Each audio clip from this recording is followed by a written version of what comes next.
evening, Wakefield, and thank you for joining us for our school committee meeting on Tuesday, April 13th, 2021. I think it's relatively obvious. I am not Amy Purcell. Amy was unable to join us tonight. She's not feeling well, and so I'm going to be leading the meeting. And I ask for a little patience as this is my first time, but we will hopefully muddle through this. So we will start tonight. I'll call the meeting to order, and we'll start with the Pledge of Allegiance. I pledge allegiance to the flag of the United States of America and to the republic for which it stands, one nation, under God, indivisible, with liberty and justice for all. As we do at every meeting, I'm going to read the mission statement. The vision of the Wakefield Public Schools is to graduate students who are confident, lifelong learners, who are respectful and caring members of their community. Our mission is to prepare students for college, career, and community by providing rich and challenging curriculum, high-quality instruction, and educational experiences that meet their individual needs and interests. Next on the agenda is public comment. We received 2 requests for public comment. I'm going to start with Amy Wall. Amy, if you wanted to speak. Thank you, Susie. Can you hear me okay? Yep. Okay. Like most members within our Wakefield community, I was bothered to hear of the White Lives Matter standout that took place in our town over the weekend. I take solace in the fact that their standout, which appears to have been part of a nationwide effort, largely fell flat. As a candidate running for school committee, I believe an important role of the committee is to ensure the district is responsive to positive values, beliefs, and priorities of our community. We need to condemn these types of actions in our day-to-day lives, particularly by teaching our own children to rise above this, embrace diversity, and accept people of all races, religions, ethnicities, and sexual orientations. I'm thankful the Wakefield Public Schools has a policy to prevent harassment and discrimination based upon race, color, sex, age, gender identity, sexual orientation, religion, national origin, limited English proficiency, disability, or housing status. Additionally, this policy needs to continue to be reinforced within our schools to ensure education equality, especially since racial disparities in education has grown since the start of the pandemic. Lastly, I would like to urge the Wakefield School Committee to denounce the actions of the group that held their White Lives Matter standout here in town. As a community, we must continue to reject these types of actions and ensure our schools foster an accepting and inclusive environment, which will ultimately improve the education of our students. Thank you. Thanks, Amy.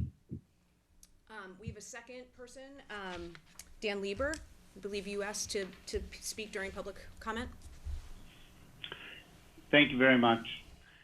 Dear school committee members, school leaders, and fellow neighbors, I have a few things to speak about tonight over the next few minutes. I'll be discussing our calendar, expressing thanks to our departing school committee members, and addressing the neo-Nazi hate group that visited our town. First, last night marked the beginning of Ramadan, celebrated by Muslim families within our community and globally. Ramadan Mubarak. The holiday is not in our district calendar, and I urge the district to add important holidays celebrated by families within the district for awareness. Colleen and Amy, even in your absence, thank you for your years of service on our school committee. Colleen, you've done well for our community. Amy, I appreciate your dedication and hope you feel better and wish you a fast, full recovery. Dr. Burns, thank you for stepping up in this time of need and helping to provide your insights to the committee. To each of you, thank you for your contributions and the sacrifice your families have made. The time it takes to do this job is significant, while the monetary pay is non-existent. The rewards of being with students, staff, supporting our communities, and knowing you are making a difference in the lives of individuals are priceless. Please stay involved. And this brings us to our final topic tonight. As each of you and many of our neighbors may be aware, our town was visited by members of a local neo-Nazi hate group, the National Social Club, on Sunday. While they have a First Amendment right to spew their hate, we have no obligation to give them any particular platform. The symbols used by this group include their logo, a modified form of the SS Special Forces logo, who exterminated Jews and those deemed undesirable in Nazi Germany. These views are not isolated to this group. Just this year, several teachers have been openly racist and discriminatory toward our students within the classrooms. In recent years, we have also had students paint swastikas within our schools. Teachers have displayed Nazi flags within our classrooms. Symbols have meaning. Symbols, like words, can cause significant harm. Let that sink in for a minute. In the debates that have been occurring regularly in Wakefield over the past months about symbols, logos, and imagery we want to use to represent groups within our town. Symbols and logos that cause harm should not be used going forward. Ignoring hate is not an option. Hate breeds fear. Unchecked harmful behavior can lead to genocide. This is not just a theoretical fear. Very real fear exists within our town. I've personally heard this week from multiple neighbors, including families and students, who are legitimately afraid to speak up publicly about differences due to the repercussions from legitimate concern of physical harm to their families and personal ridicule by neo-Nazis, those seeking public office, and Wakefield public school employees. We are not a particularly diverse community, and the presence of neo-Nazis and sympathizers without resistance or response is very scary. However, we can actively reject racist ideas and those with similarly vile messages.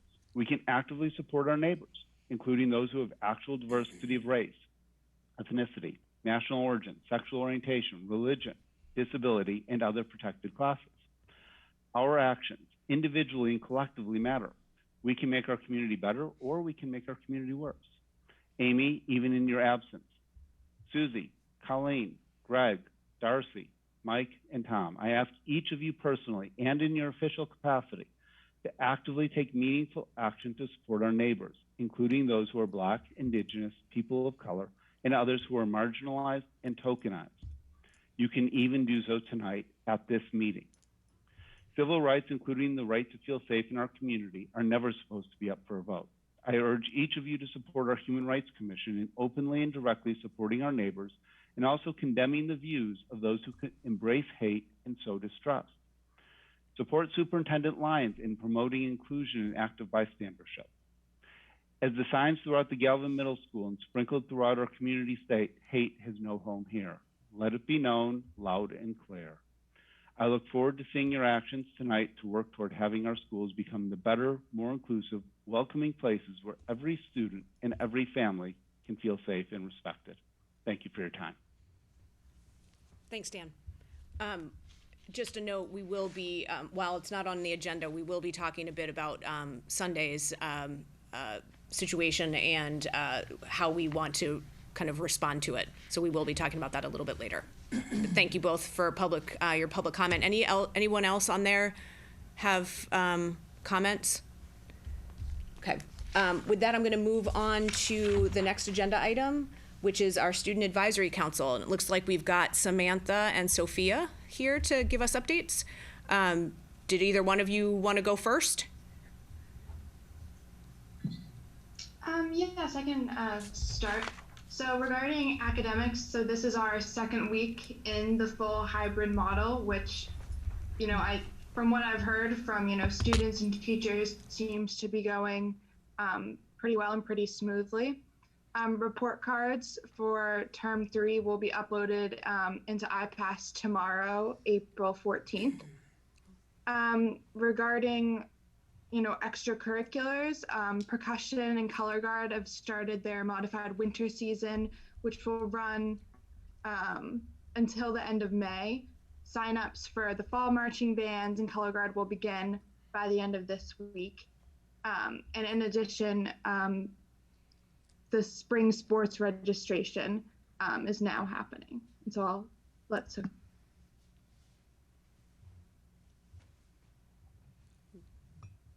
Sophia, we can't hear you.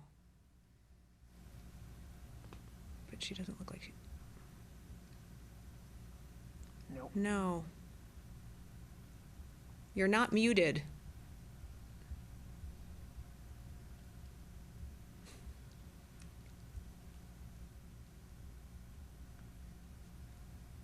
AirPods.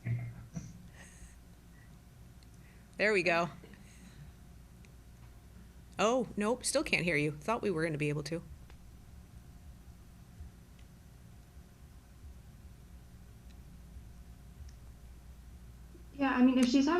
issues, I can always finish it off. It's up to Sophia. No. All right, looks like Samantha, we're gonna let you take over. Okay. All right. So the last thing we have is that, the junior class officers, have been busy putting together and planning a virtual 5K event to raise funds for the class. So that's something to look forward to. I think that's, all we have for tonight, unless anyone has any questions. Do you have a date on the virtual 5K? I do not, actually. Sophia is going to hold up a piece of paper and tell us. Yeah, I put it in the chat. Yeah. Actually, chat would be better, although we won't see it.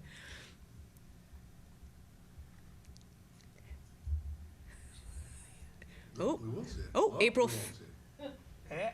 April 5th okay. to May 5th. April 5th to May 5th. Okay. That sounds great. That's long. Yeah, yeah, quite- that's a quite a lot of run. running. Gives you a big long opportunity to get it done. I'm going to go ahead and go out on a limb and ask you girls about what our public comment was talking about and what happened in Wakefield on Sunday. Has that been a topic of conversation at the high school? So for me, I was in, yesterday, and I guess going in, I didn't really, realized what had happened, but, because I was, so involved in all, my schoolwork and everything, I wasn't, checking social media and all of that. I did, hear a little bit about it, and I think, from what, I gather, the seniors, at least that I've talked to, are, I think all in all very, disappointed, not, surprised that, this is happening, in our town and across the nation, but, disappointed that, I don't know, there's, some, lack of understanding and, something like this would happen here. So I think, we're all, looking forward to whatever, changes, we can make or implement, or anything we can do to, promote, more, diversity and inclusion, and, also, let people know that type of behavior, isn't okay and isn't, accepted. Samantha, I appreciate you answering that because I know I just totally put you on the spot. So, so I appreciate the answer.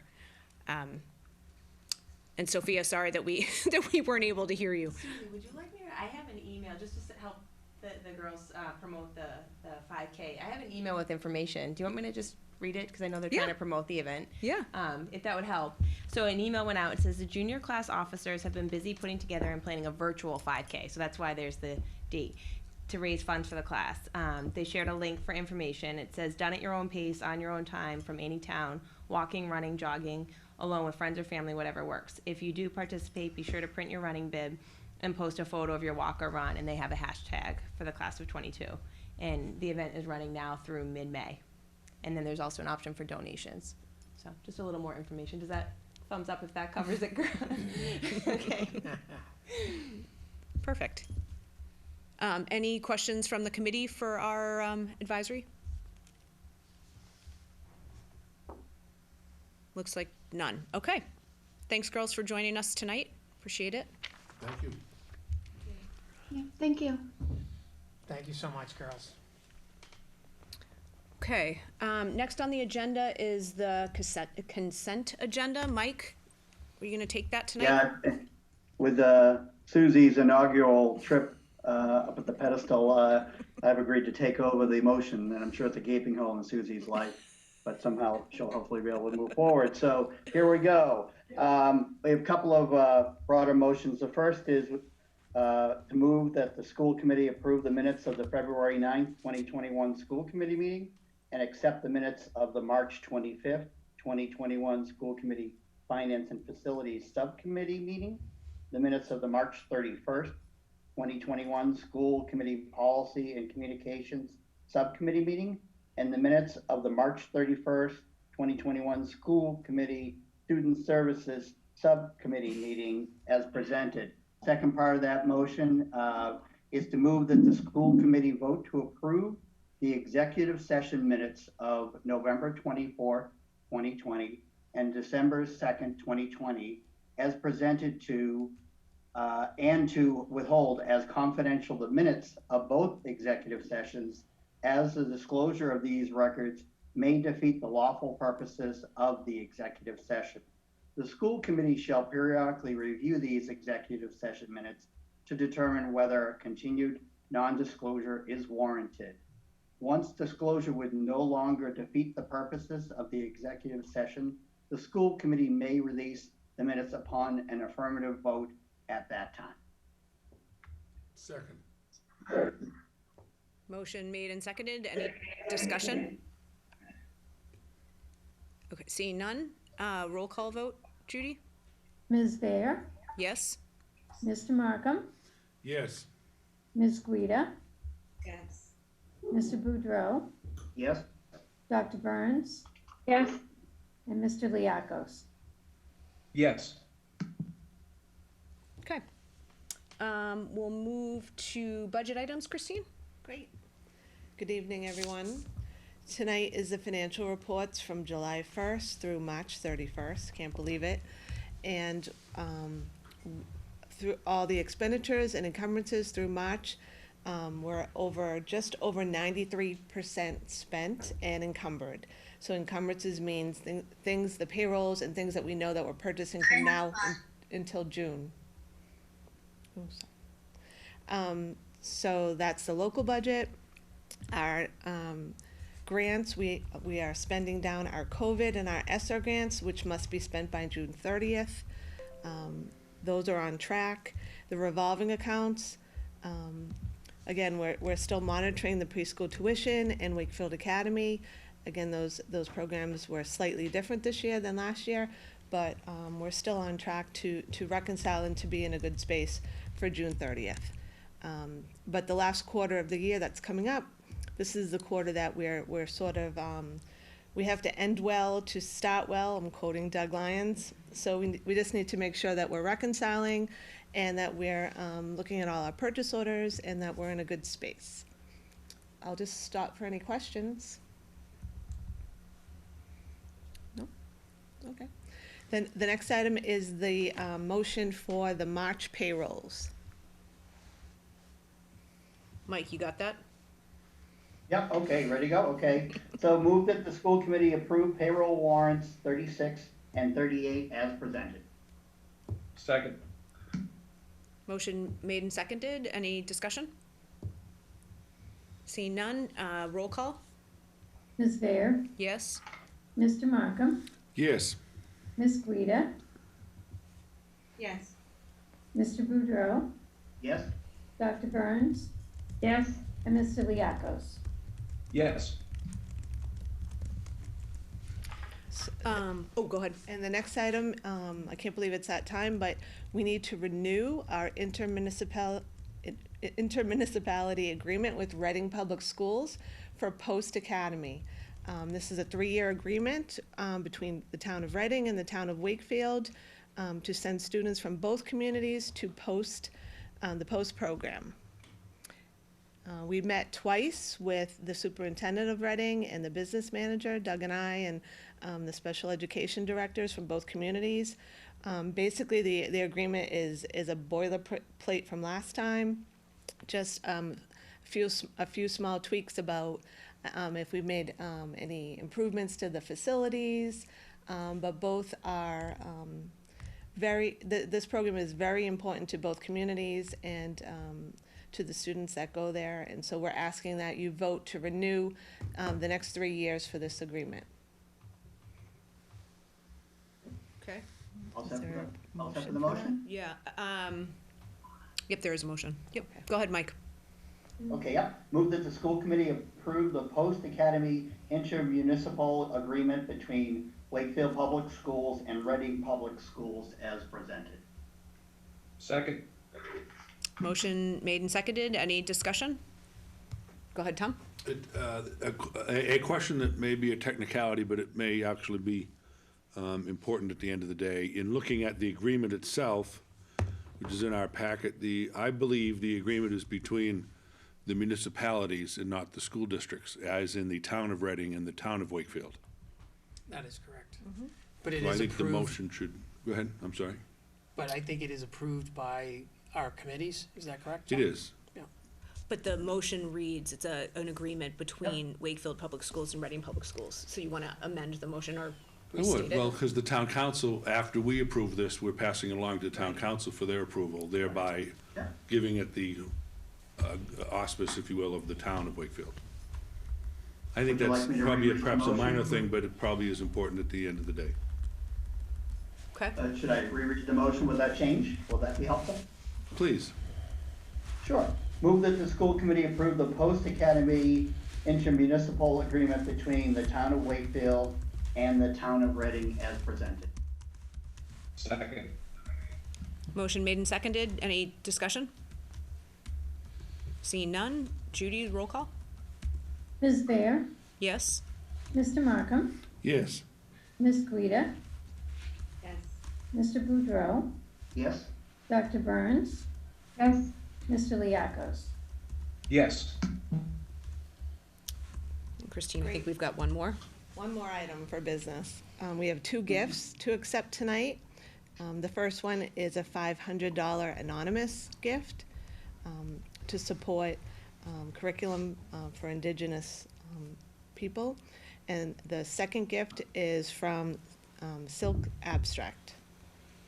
I don't know if Doug wanted to make a few comments. Yes, this gift is part of an annual gift that has been made from the Trachtenberg Family Foundation and Silk Road Title. We are continuing to partner with the Trachtenberg Foundation. This donation will go directly to fund student intervention as we move into the summer and the fall. It will also fund technology and support faculty as well. And so we're grateful for their generosity and their ongoing support. So we'd like to genuinely thank the Trachtenberg Foundation. Thank you. Okay. Mike, you want to make that motion? All set? Yep. Move that the school committee accept with gratitude the donation of $500 from an anonymous donor, funds to be used for curriculum material for Indigenous People program. Also move that the school committee accept with gratitude the donation of $62,500 from the Silk Title Company, funds to be used towards student intervention, teacher support, and technology needs. Second? Motion made and seconded. Discussion or questions? Seeing none. Judy?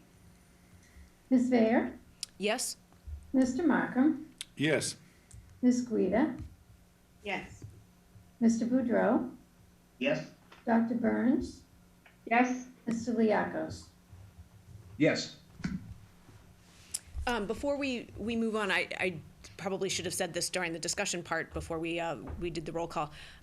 When I read through the motions today, I smiled when I saw the one for the $500 related to the Indigenous Peoples program. I thought that was timely and certainly appropriate. And then again, the ongoing generosity of the Trachtenberg family is just stunning, honestly. And it was great to see that that we'll be putting the money towards some needs around student intervention and teacher support and technology needs where we need, those are all things where we need support. So thanks, personal thanks to the Trachtenberg family for that, the ongoing donations that they've been making throughout this hard time. So next up is chairperson's comments. I'm not the chair, but here I am sitting here. But as I noted, after Dan and Amy spoke, we had, while it's not on the agenda, we had planned to spend some time talking about what happened here in Wakefield on Sunday, and wanted to revisit the reaffirm a statement that the school committee and the town council and the HRC, or the Human Rights Commission, all jointly supported in the fall of 2018. And so I'm going to hand this over to Tom to kind of walk us through some work that he's done around that work to reaffirm work that was done by those three committees a number of months ago. Tom? Yes, I thank you, Susie. I think certainly I join, and I know all of my colleagues and join everyone in town. There's been so many folks that have been outspoken in social media, as well as numbers of people just, you know, getting together around the kitchen table, even talking about the outrageous events of the weekend and the unfortunate fact that there are some folks in the White Lives Matter movement that felt that Wakefield was a comfortable place to be. We indeed know that, want to know and want to reaffirm over and over again that the movement and the notion that hate has no place here, hate has no home here, and we had some very serious conversations, as Susie mentioned, unfortunately, in the not too distant past, around some anti-Semitic comments and drawings, and it was very, very seriously taken then, and should be even more seriously taken now. That even though we are in the middle of some divisions in our community, we have to be stronger than anything that can divide us. I believe that we can be, and I believe that if we remain united as a community of differences, a community of different peoples, of different backgrounds, of different races, of different religions, that we will stand together and be stronger for it. I hope that that those that chose to come to Wakefield to display their hate on Sunday hear the types of things that we're saying and know that they are not welcome back. They may indeed have a constitutional right to stand on a street corner and hold the signs that they did, and we didn't have our police department chase them out of town because of it. But that doesn't mean that we as citizens, we as elected officials, we as neighbors should stand by and be silent. Silence is never on the side of social justice. With that in mind, I would recommend the school committee follow the lead of our town council last evening. Town councilor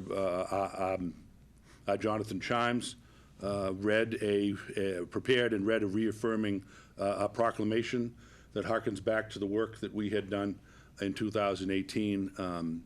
I would like to introduce the town council document tonight that has been modified for our purposes, but I'd like to introduce that into our record and for our discussion, and to join our colleagues at the town council in making sure that the community and everyone knows that hate has no place in Wakefield. A proclamation reaffirming Wakefield's commitment to acceptance and openness among all of our citizens. Whereas the town of Wakefield's policies, procedures, and practices are intended to prohibit discrimination based on race, color, national origin, ancestry, sex, disability, age, religion, veteran status, uniform military service, sexual orientation, genetic information, pregnancy, marital status, gender identity, or any other class of protection protected by law. And whereas it is the policy of the Wakefield Public Schools to prevent harassment and discrimination based on race, color, sex, age, gender, identity, sexual orientation, religion, national origin, limited English proficiency, disability, or housing status. And whereas Wakefield has experienced multiple incidents of hate speech and vandalism in recent years, including in recent days the display of White Lives Matter banners by members of a nationally recognized hate organization. And whereas these incidents have occurred against a backdrop of increasing violence against communities of color across the United States, including the recent racially motivated shootings targeted at Asian American women in the Atlanta area. And whereas the number of hate crimes reported in the United States in 2019 reached its highest level in more than a decade. and the Centers for Disease Control and Prevention have identified racism as, quote, a serious public health threat that directly affects the well-being of millions of Americans. And whereas the Wakefield School Committee, the Wakefield Town Council, and the Wakefield Human Rights Commission unanimously approved a resolution dated December 4, 2018, condemning racism, racially motivated violence, anti-Semitism, and all forms of hate speech. Therefore, be it resolved that the Wakefield Public Schools, through the elected members of its school committee, reaffirms its 2018 proclamation declaring that hate has no home in Wakefield. The Wakefield School Committee further condemns all incidents of hate speech and racially motivated violence, both in Wakefield and across our country, and declares its intention to continue to adopt policies and practices that reaffirm Wakefield's place as a welcoming community that values diversity and inclusion. Be it further resolved, as duly voted by the school committee this evening, that this resolution be shared with school and municipal leaders in Wakefield and across our region to strengthen our collective fight against racism, hatred, institutional violence, anti-Semitism, and all forms of discrimination. Madam Chair, I place this before the committee as a motion. So, Tom, would you like me to read a motion, or? No, that is the motion, That Mike. was the motion. Okay, okay. Second. Motion made and seconded. Questions or comments? Discussion? Okay, seeing none. Judy? Ms. Vega, Yes. Mr. Markham, Yes. Ms. Guida, Yes. Mr. Boudreau, Yes. Dr. Burns, Yes. Mr. Liakos. Yes.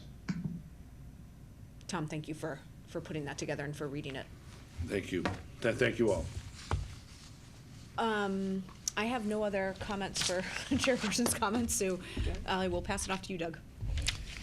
Thank you, and of course, a resounding yes from all of the administrative team and from our faculty and staff. I want to thank you, Tom, for reading that proclamation and for kind of bringing up the prior work that was done with a tri-board that we did back in 18. So I appreciate that. I also want to thank Dan Lieber and Amy Wall for their comments opening the meeting and speaking about the group that was here this past Sunday. I just have a few comments and updates, and then I have a few other agenda items. I'm going to start off by giving thanks to our school committee members who won't be continuing with the school committee. I really, this is, a big change for us. We've worked very closely this past year, probably more closely than any school committee and administration ever has. And so, we've done a lot. So I want to say to Greg Liakos, Greg, thank you. I don't know that you'll be changing, but I want to take the opportunity to say thank you to you. Thank you for your commitment to social justice. Thank you for your steadfast work on policy and communication. I think, your work has been so exceptional.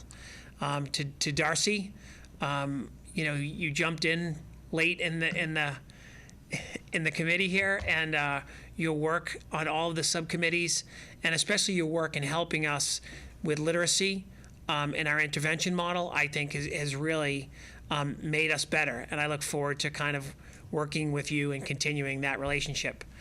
To Colleen Guida, Colleen, I think you've been a model of kindness and grace in a time when difference has been the norm, and it's been particularly hard to be kind and graceful. But I think that you've just been just exceptional in that space.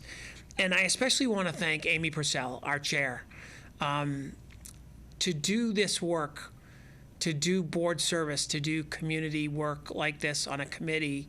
Now is I don't know if there's a more difficult time in that I can remember that people are choosing to do this work and really not choosing to do this work as well. But I believe Amy Purcell has been kind of a model for us in regard to just exemplifying a work ethic that she just comes every day, prepares, asks questions, seeks out information, and I know she couldn't be here tonight, but I want to let her know, and I want to let the other committee members know that from myself, all of the administrators, and all of our faculty and staff, we want to say thank you. So it's much appreciated for your service. So moving on to updates, just some quick information about COVID. It's still here with us. It's not gone, contrary to popular belief. So we have 7 new cases in the district since reporting last Friday. For the last few weeks, we've had about 10 cases a week. We completed our first full week of elementary with all of our elementary students in last week. We got to Friday and we were feeling particularly good. We thought we've made it. We've put students together. We've merged the cohorts, and we're in a good place. And I think we found out Friday that we had a few positive cases where we needed to do contact tracing. And in the process of doing that contact tracing with our nurses, we found out that we needed to quarantine 2 classes and 5 other students at one of our elementary schools. But we could not have done any of that if it weren't for the work of our nurses and our administrators. And really, we could not have done any of our work last week without the exceptional work of our teachers and the WA leaders. So thank you for that. That is a quick update on COVID. I'm pleased to let the public know that teachers are getting vaccinated at light speed. I think everyone pretty much has 1 shot under their belt at this point. And we're kind of working to hear and learn how that's going every week with teachers on our calls with them. I do want to kind of remind the community that there is travel guidance that was updated on March 22nd. This is the travel advisory for Massachusetts. And I bring this up specifically ahead of our April vacation. We know that a lot of people are going to be traveling. And the travel advisory states that you need to do a 10-day quarantine when you return from travel, even if you live here, unless you are vaccinated or unless you have received you've been cleared by getting a test, a negative COVID test, 72 hours prior to your arrival back in Massachusetts. We will be sending that out for all parents so that they can reference that. But I just wanted to remind everyone of that. So the other update we have this evening is Mcas, and I'm going to turn it over to Kara Morrow to talk a little bit about that. Thank you. So I can just start and go by level just to give some updates. We're continuing to plan for MCAS with the information that we have that's coming out from Darcy since the beginning of the school year. So for grades 3 through 8, we're continuing to plan for ELA and math MCAS across 3 through 8 with science, technology, and engineering MCAS happening in grades 5 and 8. We are anticipating a modified version of the MCAS. We're thinking less time, maybe 1 session per subject area.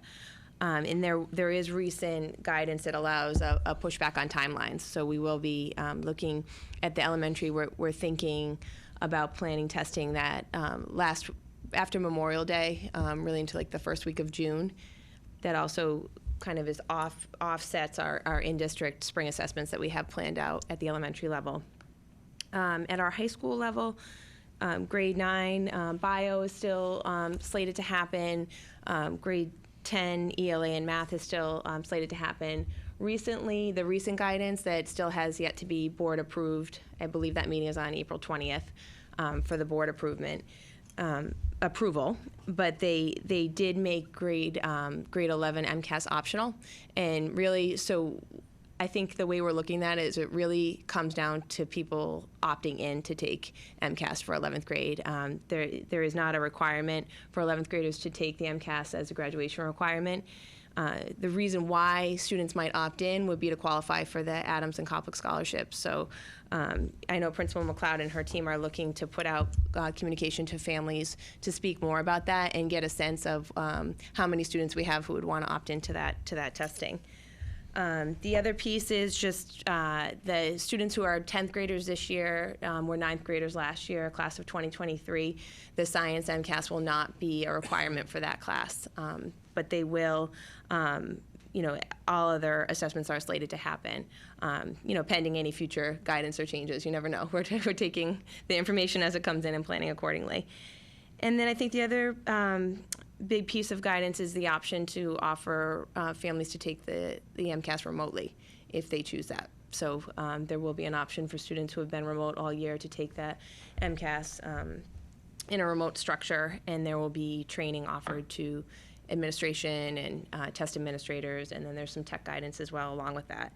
So that's what we're planning for right now. We are, like I said, the MCAS will be modified. It's not as extensive as it has been in past years, but there is, the guidance is put out that it is still happening in those grade levels with grade 11 being optional. So we're continuing to make our plans based on that guidance. I can take any questions, but that's just a quick overview. I have a question. Sure. Grade 11 being optional, is that in reference to the last year's 10th graders who struggled and need to take the test again? What do you mean by grade 10 optional? So grade 11 optional. Grade 11, so it will no longer be a graduation requirement. Right. Yes, because they were in 10th grade last year, they were not going to retake it. Okay. And, and then, of course, class of 2021 is waived as well from Right. any Okay. retake needed. Right. That clarifies. That's what I thought. But I only wanted reason you to would take clarify it- that around the graduation Yeah. requirement piece. Right, the certificate, or the certificate of determination, if I'm saying that correctly, is waived. So there's no CD requirement, so that students do not have to take it. But the only reason a student or a family might want to take it is to qualify for the Koplik Certificate of Mastery or the Adams Scholarship, right? And I guess that, therein lies the essence of the next place. I was like, why would one do so? There have to be some advantages to students who would seek to take. Yeah, we're thinking it Yeah. really is going to narrow down to those interested in applying for the scholarship. Right. Yeah. Otherwise, there's not really a reason Right. to take it. Gotcha. And I do want to Thank you. clarify, just the remote option is for families in grades 3 through 8. And we'll have to be working with any high school remote students to accommodate them taking the MCAS assessment in person. Right. Thank you.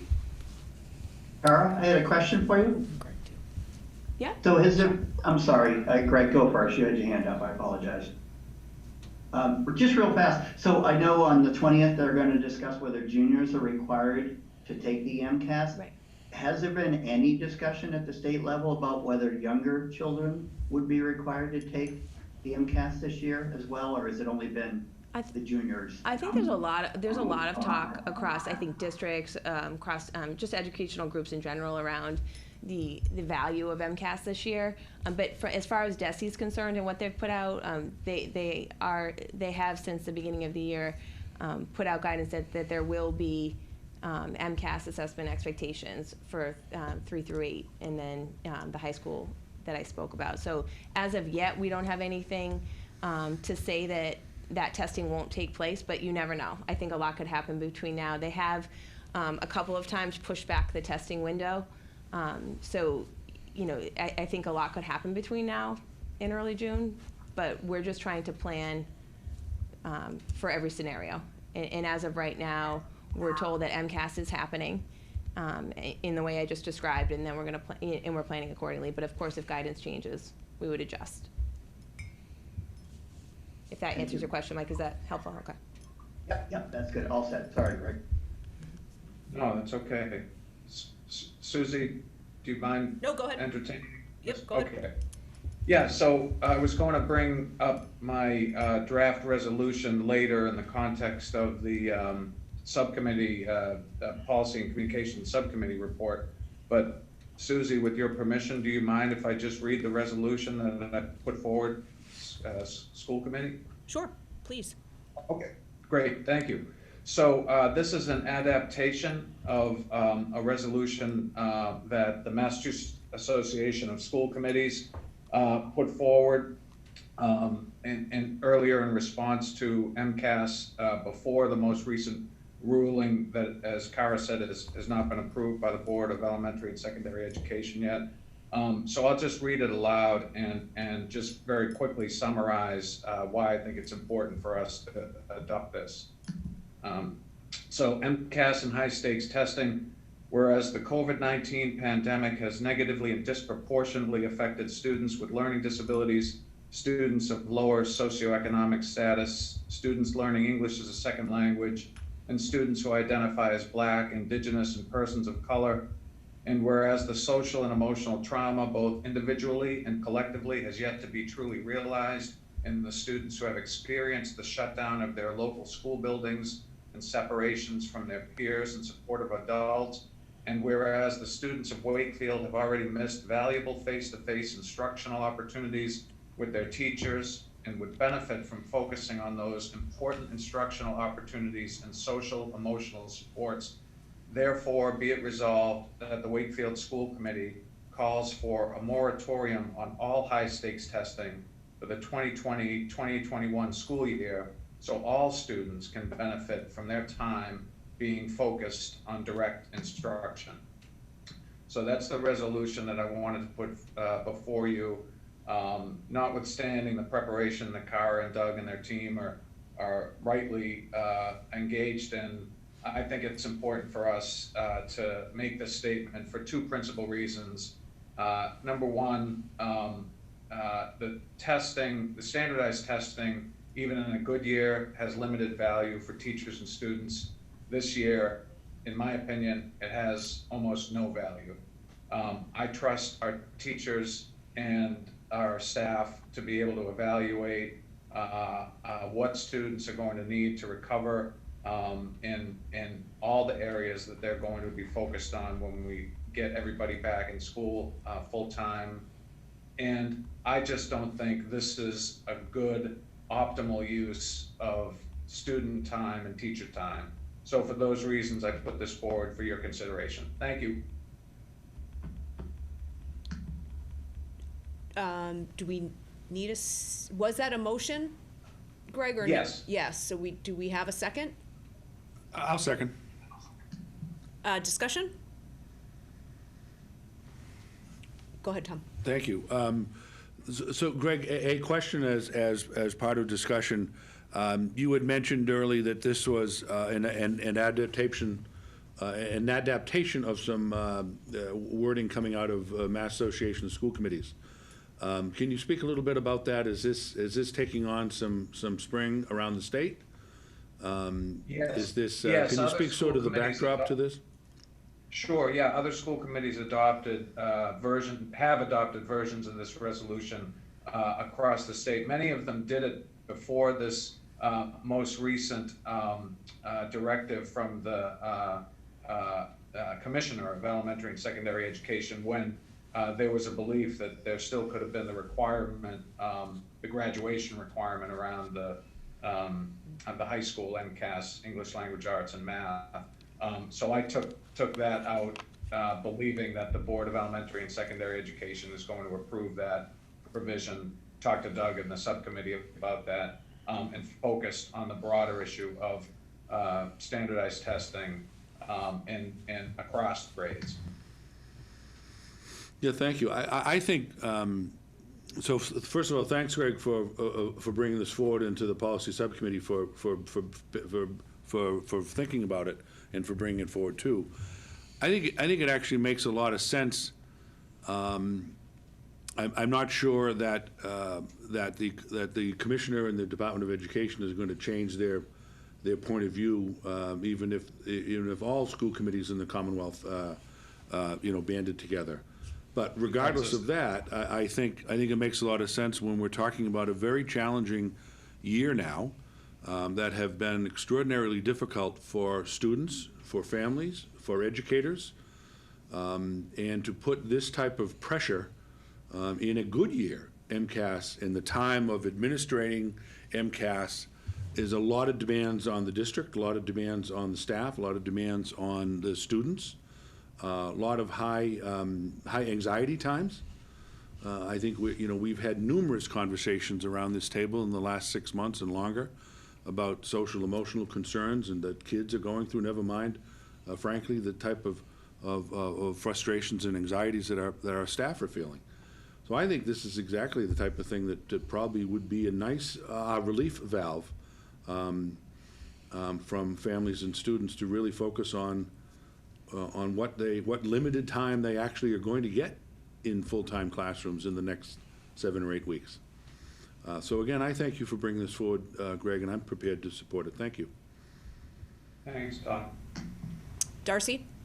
Yeah, I just have a couple of questions just to make sure that, given that a decision hasn't been made, and if, regarding what will happen across the Commonwealth, as to, is there, by not administering or having our students participate in the Mcas, if it's not a statewide mandate or decision, does it put our students at any sort of disadvantage, in terms of having that data?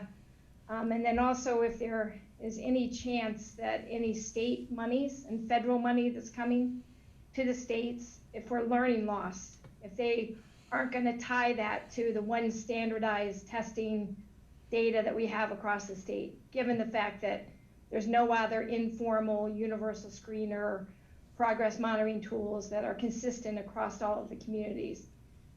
That I just want to make sure that people are thinking about that, just like SATs were not mandatory, but I have a hard time believing that in terms of acceptance rates and how many students were on waitlisted and not accepted this go around at the university level, that that those scores haven't been taken into account, and just what's tied to it, because it is the only data that's consistent.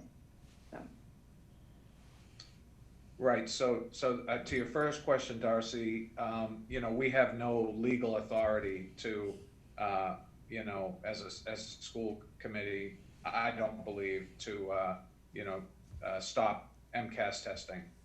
All we can do is convey a sense, a consensus as a school committee to the decision-making authority, that we operate under. So that's the legal question. So, if we adopt this, we don't put our students in any jeopardy at all, because we don't have the authority to do that. That's a legal question. The qualitative question that I think you're asking or pointing out is, that gets to the heart of the debate of the value of standardized testing. We could have a very long, involved conversation about that. Again, from my perspective, in the current conditions, I just don't think, I think trying to make a statement as educational policy leaders in our town about what we think the best use of the time that our students and our teachers have this spring into June together, what is the best use of that time?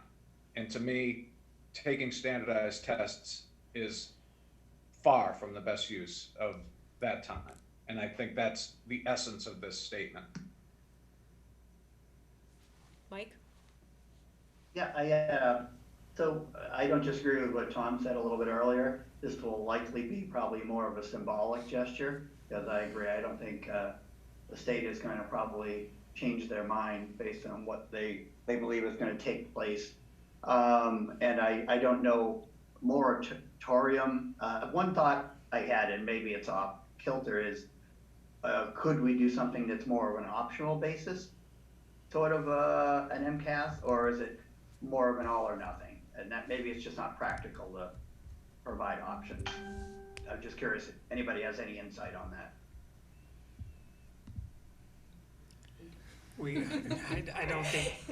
I don't think we do, Michael. I think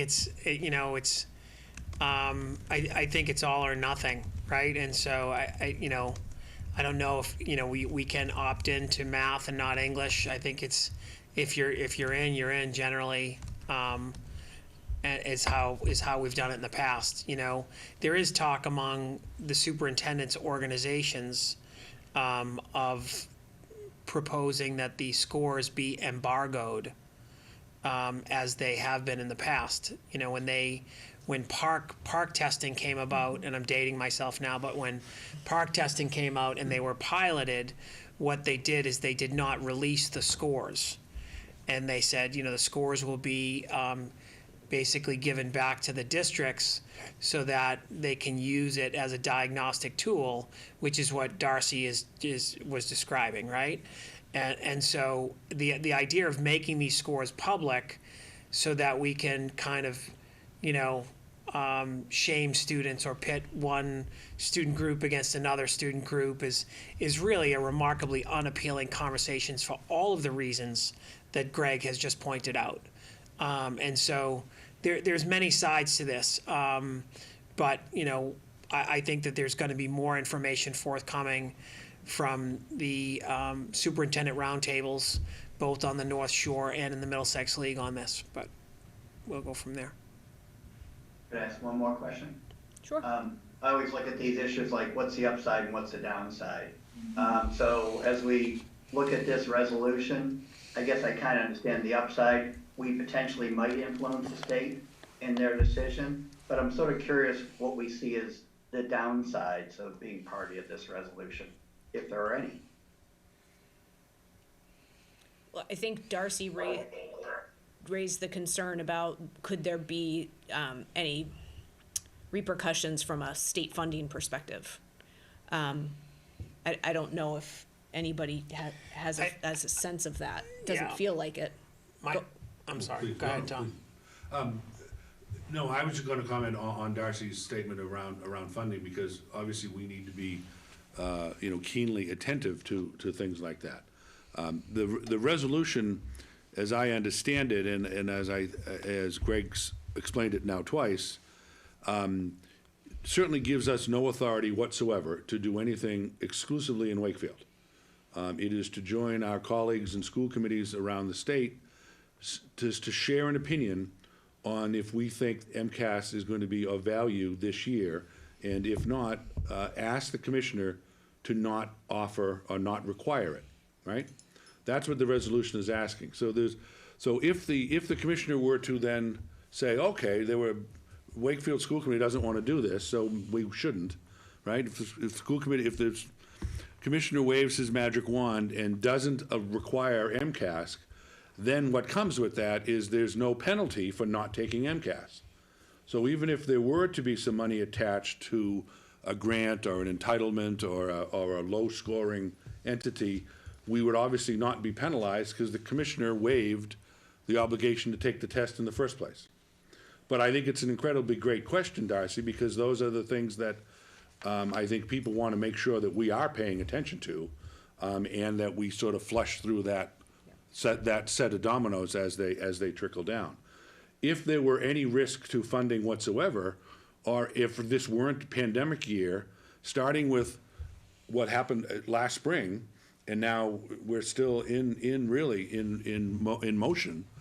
I think the testing results, as Greg has said and the motion has said, and I think our state association believes are not going to provide the value that we need, nor is it the best use of time. But I don't believe there is any risk just simply passing the motion for any risk of money or risk of loss. That's what I thought, Tom, so thank you for it. Yeah, it would be different if the state said we have to do MCAS and we said we're not gonna do it, then there's the funding. All we're doing at this stage is perhaps putting our name on a resolution. You know, we're not saying we're not gonna do it, we just say we'd rather we didn't have to do it. We'd like to recommend you decide not to do it. So that's why I was kind of trying to figure out the upside, which might be minor at, you know, whether we're gonna influence Jeff in any way, shape, or form. But the downside probably isn't that substantial either, because we're not, once again, we aren't going to decide tonight. We're just not doing MCAS. Yeah, and I would add, the other thing I would add, Mike, is, it is minor, but I don't think it's an accident that School committees, superintendents, student groups, certainly the teachers unions pushed very hard to have the commissioner and the board waive the graduation requirements around Mcas, and that was the decision they made.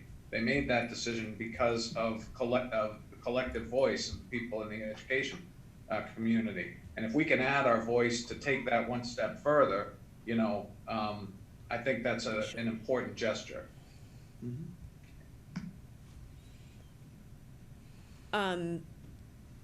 So I absolutely agree with everything that's been said. I support us voting on this. I originally felt like MCAS testing would be good just for benchmarking purposes, but Greg, I think you made a really compelling argument of we have such a short period of time for kids to be in front of teachers full time, and they're already under a tremendous amount of stress, not just students but staff as well. Why would we? Because what is it going to tell us? Probably not anything terribly meaningful. So I really support this, and thank you, like Tom did, for bringing it forward for consideration. Thank you. So I can't even remember. We made a motion, so we're going to do a roll call vote now? Okay. Judy, roll call vote? Okay, Ms. Bayer, Yes. Mr. Markham, Yes. Ms. Guida, Mr. Boudreau, Dr. Burns. Yes. Oh, So, Mr. Boudreau, were you on mute? Sorry, I was on mute, I apologize. So, yeah, I think if there were funding involved, I would vote no to this, but there's no funding implications of this, so I'm fine with moving ahead. Okay. I already asked Dr. Burns. Mr. Liakos. Yes. Thanks, everybody, for giving me a chance to make that case.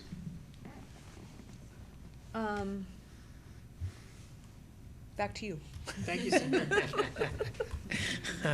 Now, return to our program, already in progress.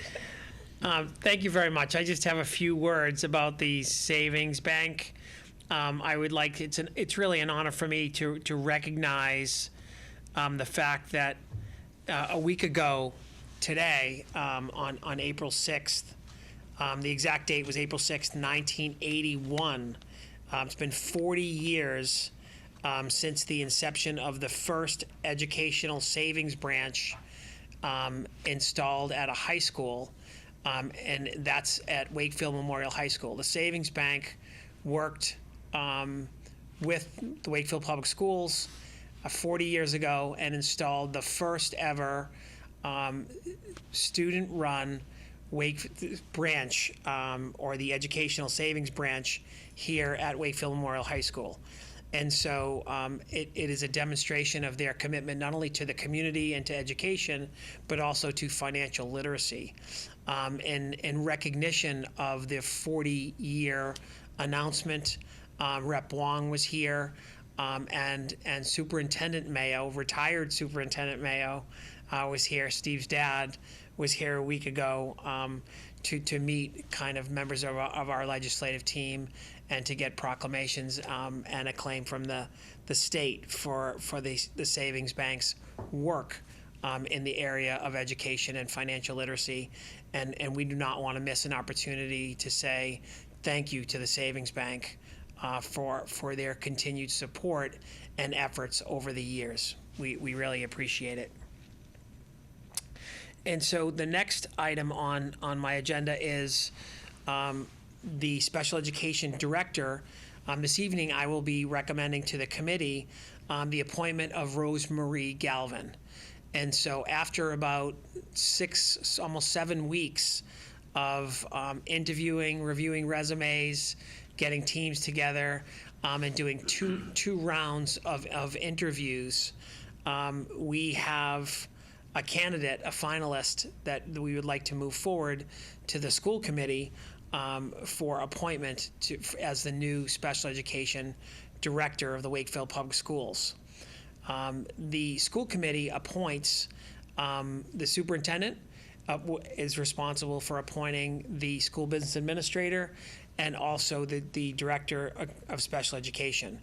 And so this is part of that process. So after the 7-week process, we were really most pleased to recommend Rosemary Galvin. And so she goes by Rosie Galvin. So she is currently the special education director at the community charter school in Cambridge, where she serves a charter school that serves students in grades 6 through 12. Rosie did her undergraduate work at Salve Regina, where she double majored in elementary and special education. She received her master's degree at Boston University in public policy and leadership, and is really, we think, just really a wonderful core values match, and someone who I think is going to be a great addition to our team. You know, what was most kind of revealing in the interview process is I think we learned that Rosie's a pretty gritty young administrator, and in talking to the director of the charter school that she works for, commented at length about how committed she is to her work, and really finding out ways to support students and families. They reported that she's exemplary in regard to her communication, not only with colleagues, but with students and families as well, and is really committed to supporting colleagues to really help students. And so for all of those reasons, we feel really positive about bringing her name forward to be appointed as the next Director of Special Education for the Wakefield Public Schools. So we have a motion, Mike? We do. We can't hear you, Mike. Sorry about that. Move that the school committee appoint Rosemary Galvin to the position of Wakefield Public Schools Director of Special Education as presented. Second. Motion made and seconded. Questions or discussion?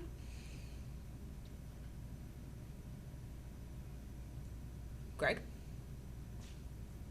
Thanks. I just wanted to thank the superintendent and Kara and all of the staff and parents and others who participated in this process. I think it's just worth reinforcing that this is among the most important and at the same time the most difficult jobs in a public school district.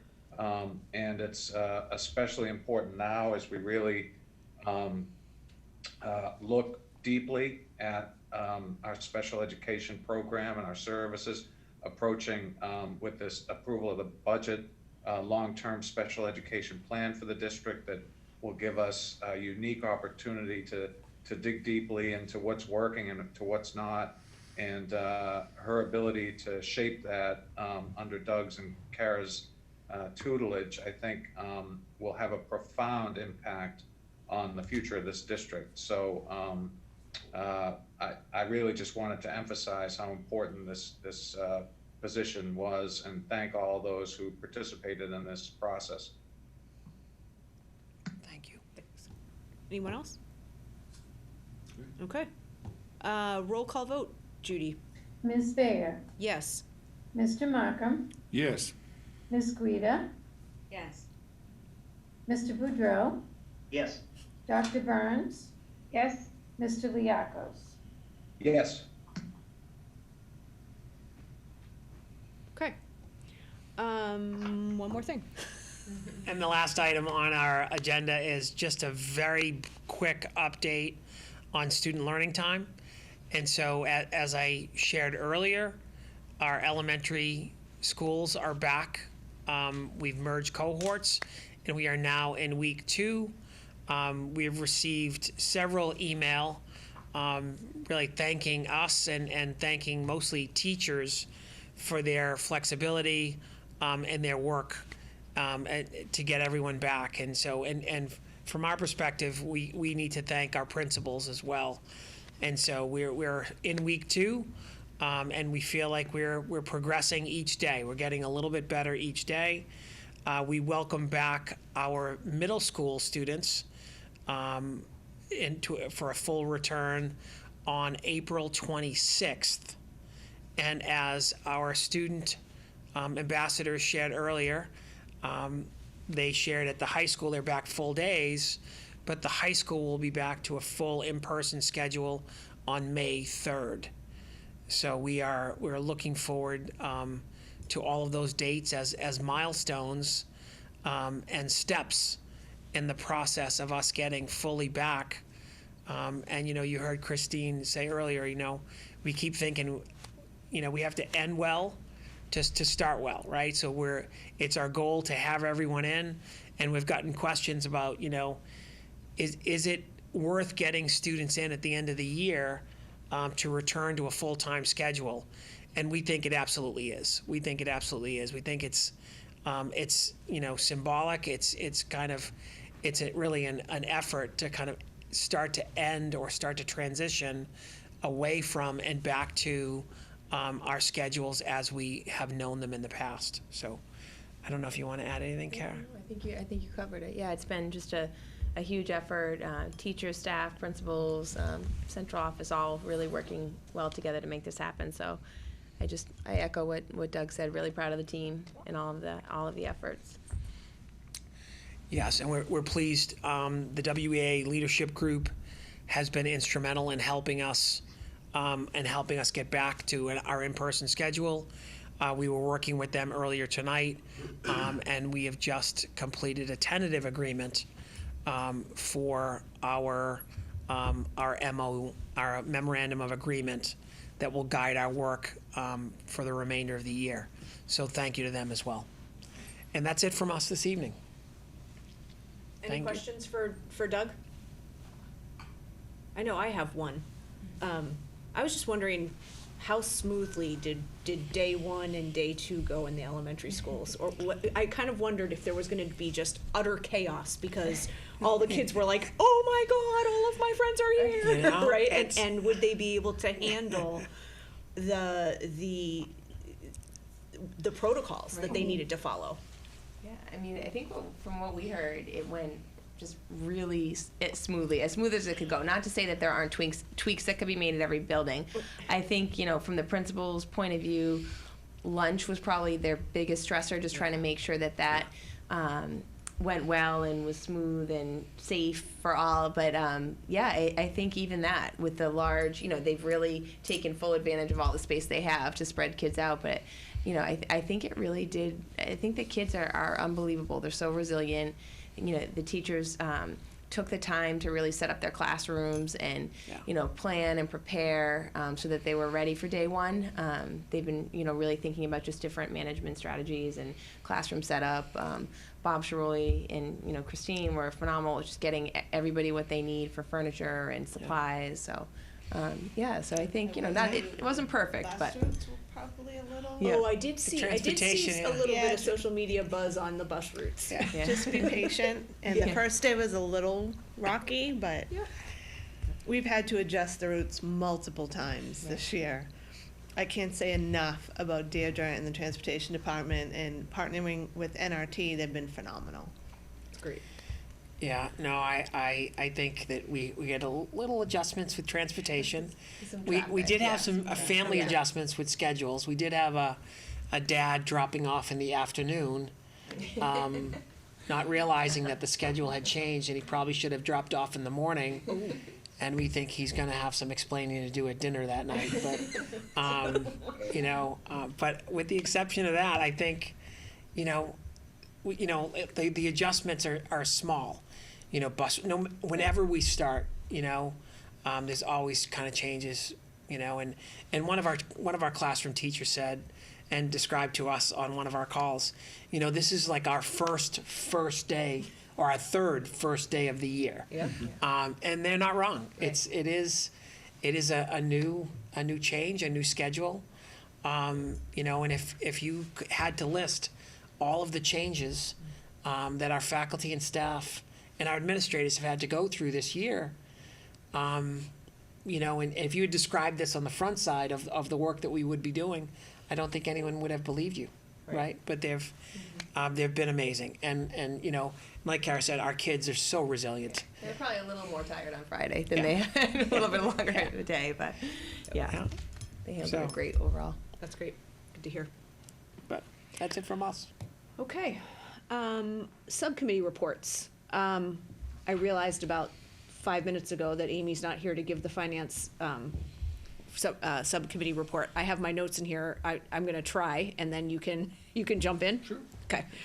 So the finance and facilities subcommittee met 2 weeks ago.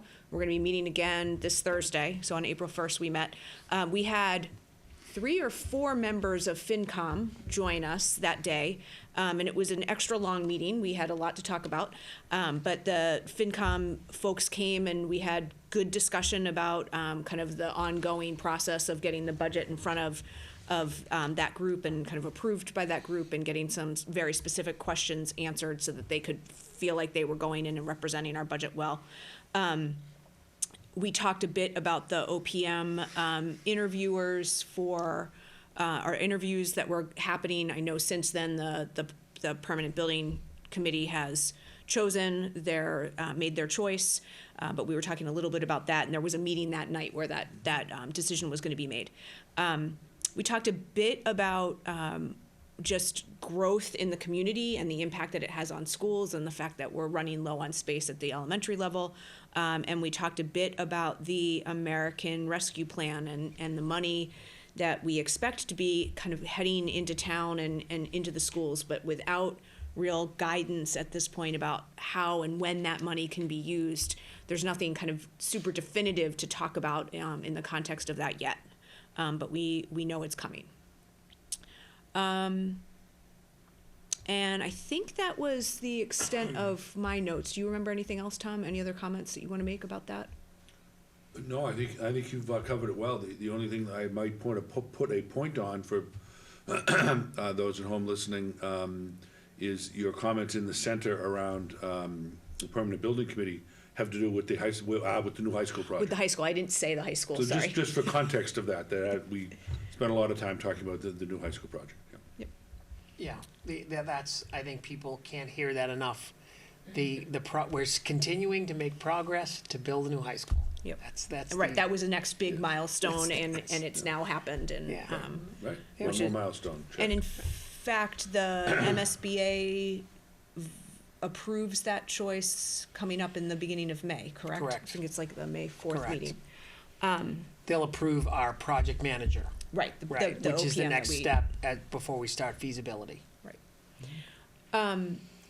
Christine, I don't have off the top of my head when the FinCom votes on our budget, or did they already?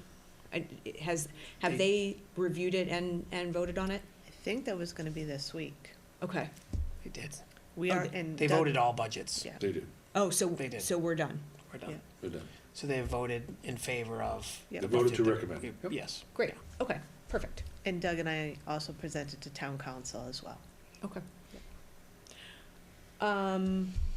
If there's nothing else on that, Tom, I'll pass it to you for labor and personnel. Okay. So Doug had mentioned in his closing remarks under his report, but I'll just sort of tie that off with a little bow as well. And I guess starting off with appreciation to our partners at WEA leadership for successfully concluding with a tentative agreement under a phase 4 of for how school year operations for this school year. Phase 4, as Doug articulated, has everything to do with bringing back students to full-time learning with the 3 target dates: elementary on April 5, which has already happened, middle school on April 26, and high school on May 3. We have as I said, a tentative agreement which has been shared with the school committee, and I would make a motion at this point that we approve the tentative agreement for phase 4 as presented. Second. Motion made and seconded. Discussion? Okay, seeing none. Roll call, Judy? Ms. Bayer, Yes. Sorry. I thought I was muted. No. I'm getting tired. Mr. Markham, Yes. Ms. Guida, Yeah. Mr. Boudreau, Yes. Dr. Burns, Yes, Mr. Liakos. Yes. So let me just say, again, to conclude that matter, the WEA will be reacting, and they will be, the leadership will be presenting it to the membership. It is a tentative agreement until that occurs. But I certainly want to thank, and I'm sure all my colleagues join in thanking the superintendent, the assistant superintendent, and the leadership team, and the negotiating team, and all of the members of the WEA units A, B, and C for not only the quality negotiations and quality conversations, but for just work during such an extraordinary year. You know, we have been, nothing has been perfect, and they, I think the teachers and staff feel that more so than any of us, frankly. That you know, the great pride and talent and practice that our teaching faculty bring to bear can only be disturbed by disruption that is outside of any of our controls. And that is a disappointment, I think, to them, because that's not the best teaching and learning that can be done. But with that in mind, we have a dedicated team of teachers and faculty and staff across all buildings that have done really extraordinary work to do the very best that they can in the very trying of times. And I know we all appreciate that and thank them for that work, and thank the other leadership for coming together and helping us form yet again. This would be the the fifth memorandum of understanding for this year, for the opening now at phase 4. So I just want to thank everyone for really some quality conversation and some quality work. Okay. Darcy, Student Services? yes, we had our last meeting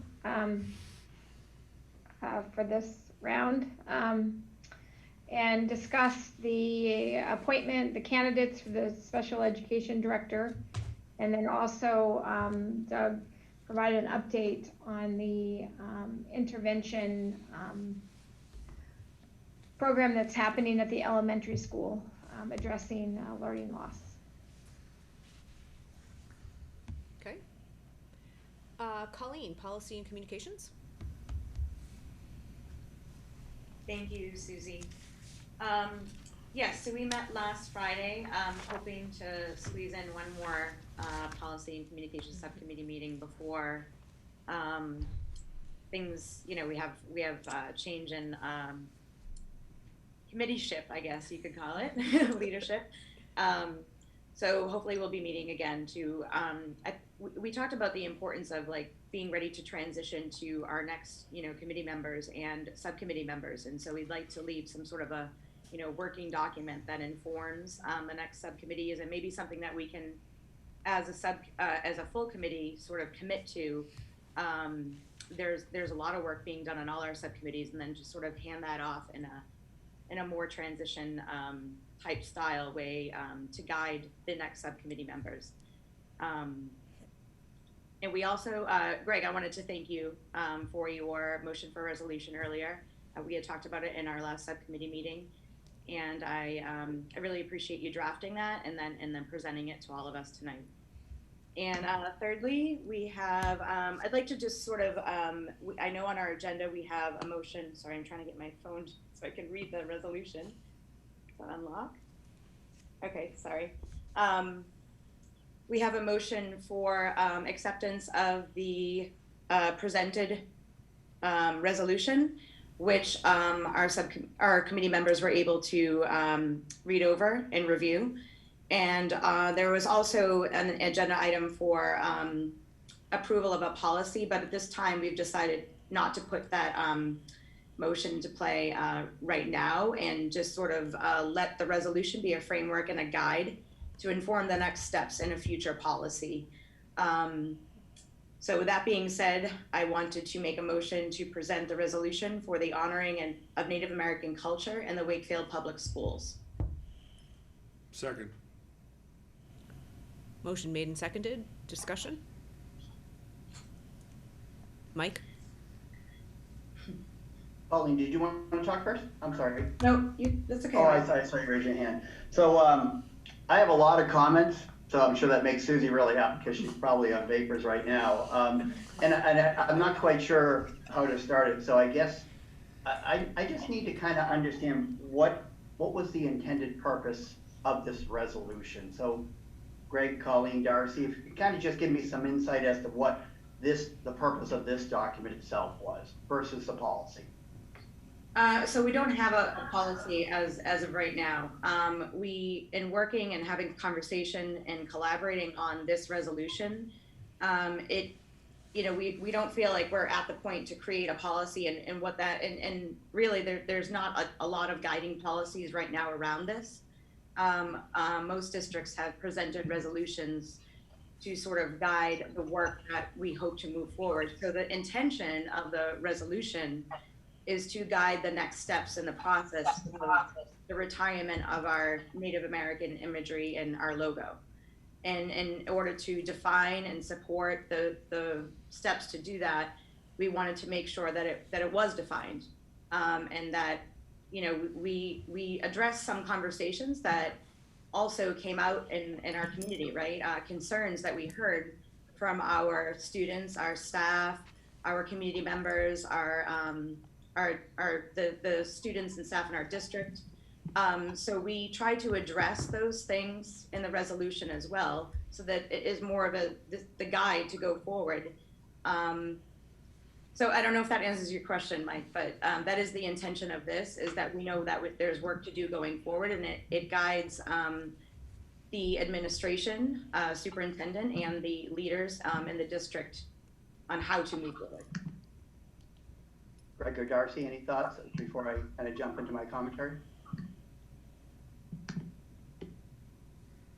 Nope. Okay. So I don't know how to do this, so maybe I'll just go paragraph or section by section. And I looked at this, I guess what I was expecting, I think based on what you said, Colleen, it's relatively consistent that this was meant to be sort of a project plan of sorts in narrative form to retire the logo. So a lot of my comments, you'll hear in a minute, are focused on some language that really doesn't seem like it belongs in a plan of action. It's commentary, but it's not a plan of action. So you're going to see where I'm going to say, strike that language. It doesn't really pertain to the purpose of the document itself. And then I have some other suggested edits as well to it as well. So I guess I'll start with the intro, where in an attempt to honor and respect generations, so on and so forth. I think it's important in the first sentence, it says, immediately retire the current high school logo. Well, that's really not going to happen. We're going to immediately begin the process to retire the logo. It's not going to go away immediately. It's going to take some time. So I thought it needed that clarifying language that, and understood beginning the process, but it will be a process. It won't happen immediately. It's just going to take time, so to speak. And the other thing was, it talked about discontinuing the production and distribution of Native imagery. That's the distribution is not going to stop. We're going to continue for some period of time, who knows how long, to distribute athletic uniforms that have the Native imagery on it. So we can't say now that we're going to stop the distribution immediately. Yes. Over time, that's the plan. No, that's not correct, Mike. Go ahead. No. Oh, are you saying we're not going to hand out high school uniforms this fall that have anything on them that have any Native imagery? No, that's not what I'm saying. I'm saying that by virtue of the vote we took last month, yep, we have directed the administration to stop the distribution. That vote's already been taken. That language has already been approved. Greg, I think the question.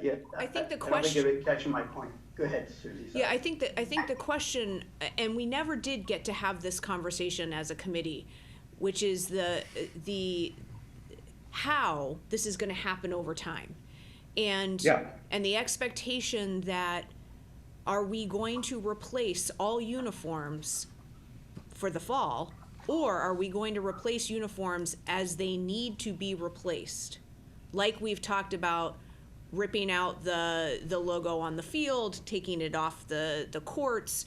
And I think uniforms is one of those places that from my understanding, they only order new uniforms for kind of the younger players that are coming in, and current players might wear their uniform from the year before if it fit. I think that's my understanding. So I do think that this distinction is an important one, because Greg, you seem to think that we're reordering all new uniforms. That's no, hang on. That's not what I'm saying. Okay. Let me try to clarify. I think it's relatively simple. I think we're making this more complicated than it needs to be. There was the before period that we took a vote. There's the after period that we're in now. We've directed the superintendent in the Wakefield Public Schools to no longer distribute anything with Native American imagery on it, period. That's it. I don't think in reality, Greg, that can be accurate. We're not going to stop handing out uniforms tomorrow. I'm not. That's not what I said, Mike. And regardless of what you say, it's irrelevant, because the language that you've just reread was approved and voted on in March. So I'm not sure what you're trying to accomplish by objecting to language that we've already voted on and approved. So Greg. Yeah, I think, go ahead, Colleen, sorry. I don't know if we're confusing the use of the word distribute. I think we're talking about, when we're talking about it in this point, Mike, sorry, which number? That's in the first entry. It's number one. Right. I mean, I think that in the reproduction and distribution means the new creation of, and maybe we need to tighten up that language, and I agree, where there can be some sort of interpretation, we can tighten this up.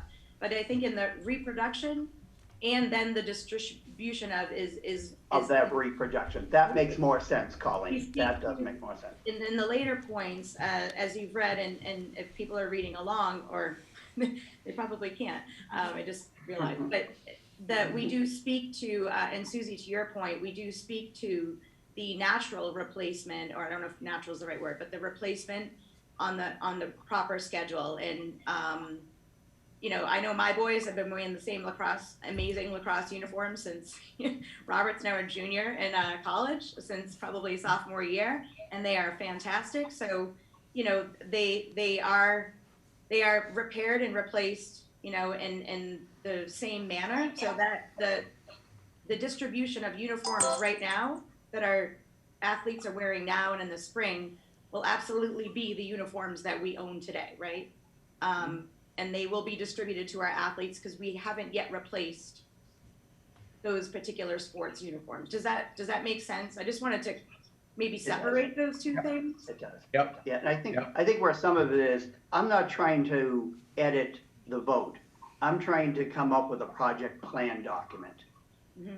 So I'm not trying to rewrite what we said before, but this is a different document. This is a plan to retire the logo. So it's a different document. It's not the vote document. So I think we need to separate. But the language that you just cited was language that we voted on and approved in March.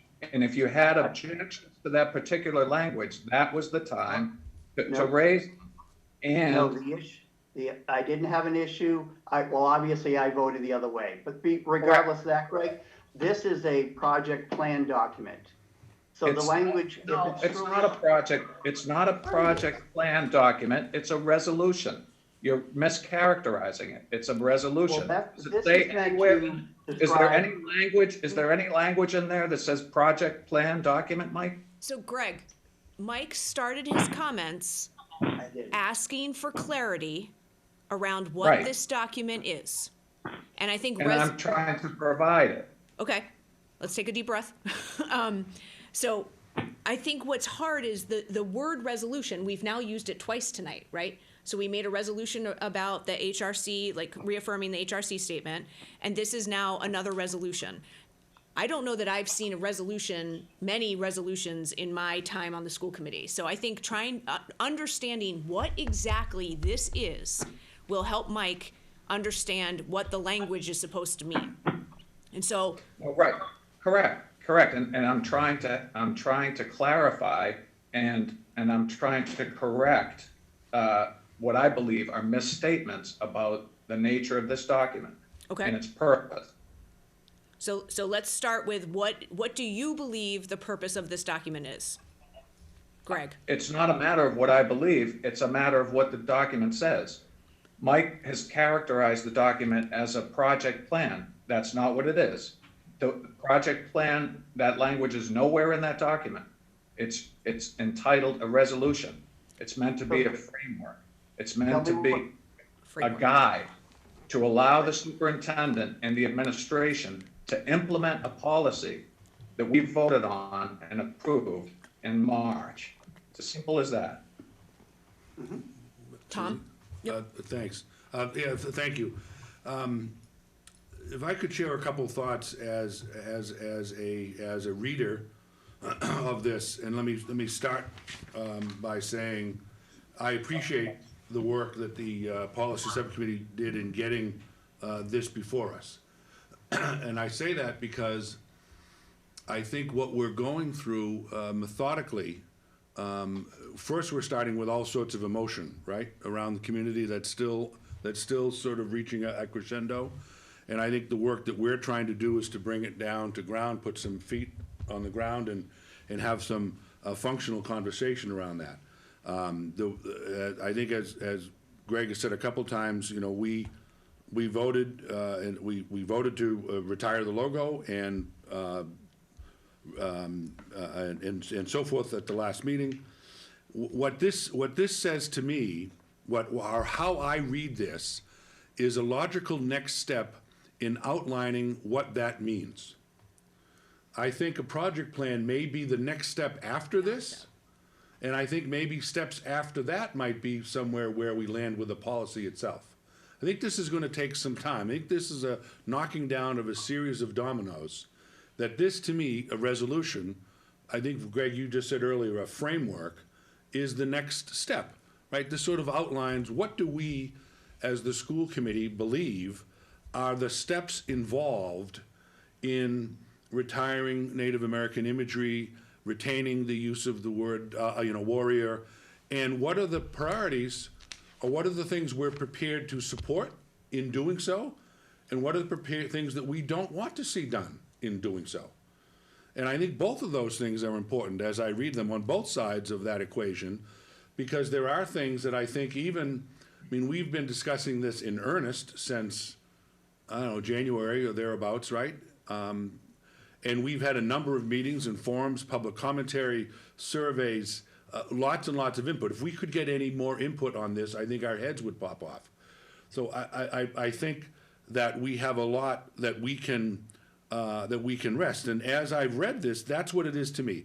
To me, it's a framework saying what are our next steps in going about this? What are the things that we want to see done? And what are the things that we don't want to see done? Because in this document are things that we don't want to see done. I think one of the things that's often talked about, certainly recently, both from people who are genuinely asking the question, and frankly some opponents who are just sort of prodding us along, is how much money we're prepared to expend on eliminating or eradicating the logo. I think this document speaks to that. We're not prepared to really spend thousands and thousands of dollars to rid the town of the logo. We don't want to spend necessarily new money, as I read this. When we're going to buy a new set of uniforms, the new uniforms have whatever the new logo is, which, oh, by the way, we don't have a new logo yet, right? We want to charge the kids, or we want to engage students at the high school and the community in developing what the new logo is. So I think maybe we want to bring the temperature down a little bit, if I may be so bold to my colleagues. to me, it's just a framework. It's what are the next steps? What do we want to see done? What do we don't want to see done? And if I may suggest a process for the next few minutes in this conversation, while I continue to have the floor, maybe it would be appropriate to have someone from the subcommittee almost, and I know this hops on your feet, Mike, and I don't mean to do so purposefully, maybe walk us through each of these action items, each of these things, because I think right to Mike's question, Mike's second question is answered in bullet number 7. So I think if either Colleen or Greg or Darcy just take minutes, and I know it's going to take time, but take a few minutes and talk about the 11 bullet points and why it's here. Why is this part of our framework? And I think it might answer some of Mike's questions. We talk about establishing a curriculum task force. We talk about retaining pride in championship banners. There's lots of things that go into this that I think you guys have put some work into that probably answer Mike's questions as a matter of process. So that's my suggestion. Let's take some time. Yeah. One of you guys walk us through bullet 1, bullet 2. We're in for a penny, we're in for a pound. Let's do it right. And also the community can hear what each of the bullet items is as opposed to not hearing. So I know I'm asking someone to do a lot of extra work. Yeah, no, I'm asking someone to do a lot of extra work, and I'm asking Mike to sort of take a step back. If I can respectfully do both of those things, Sure.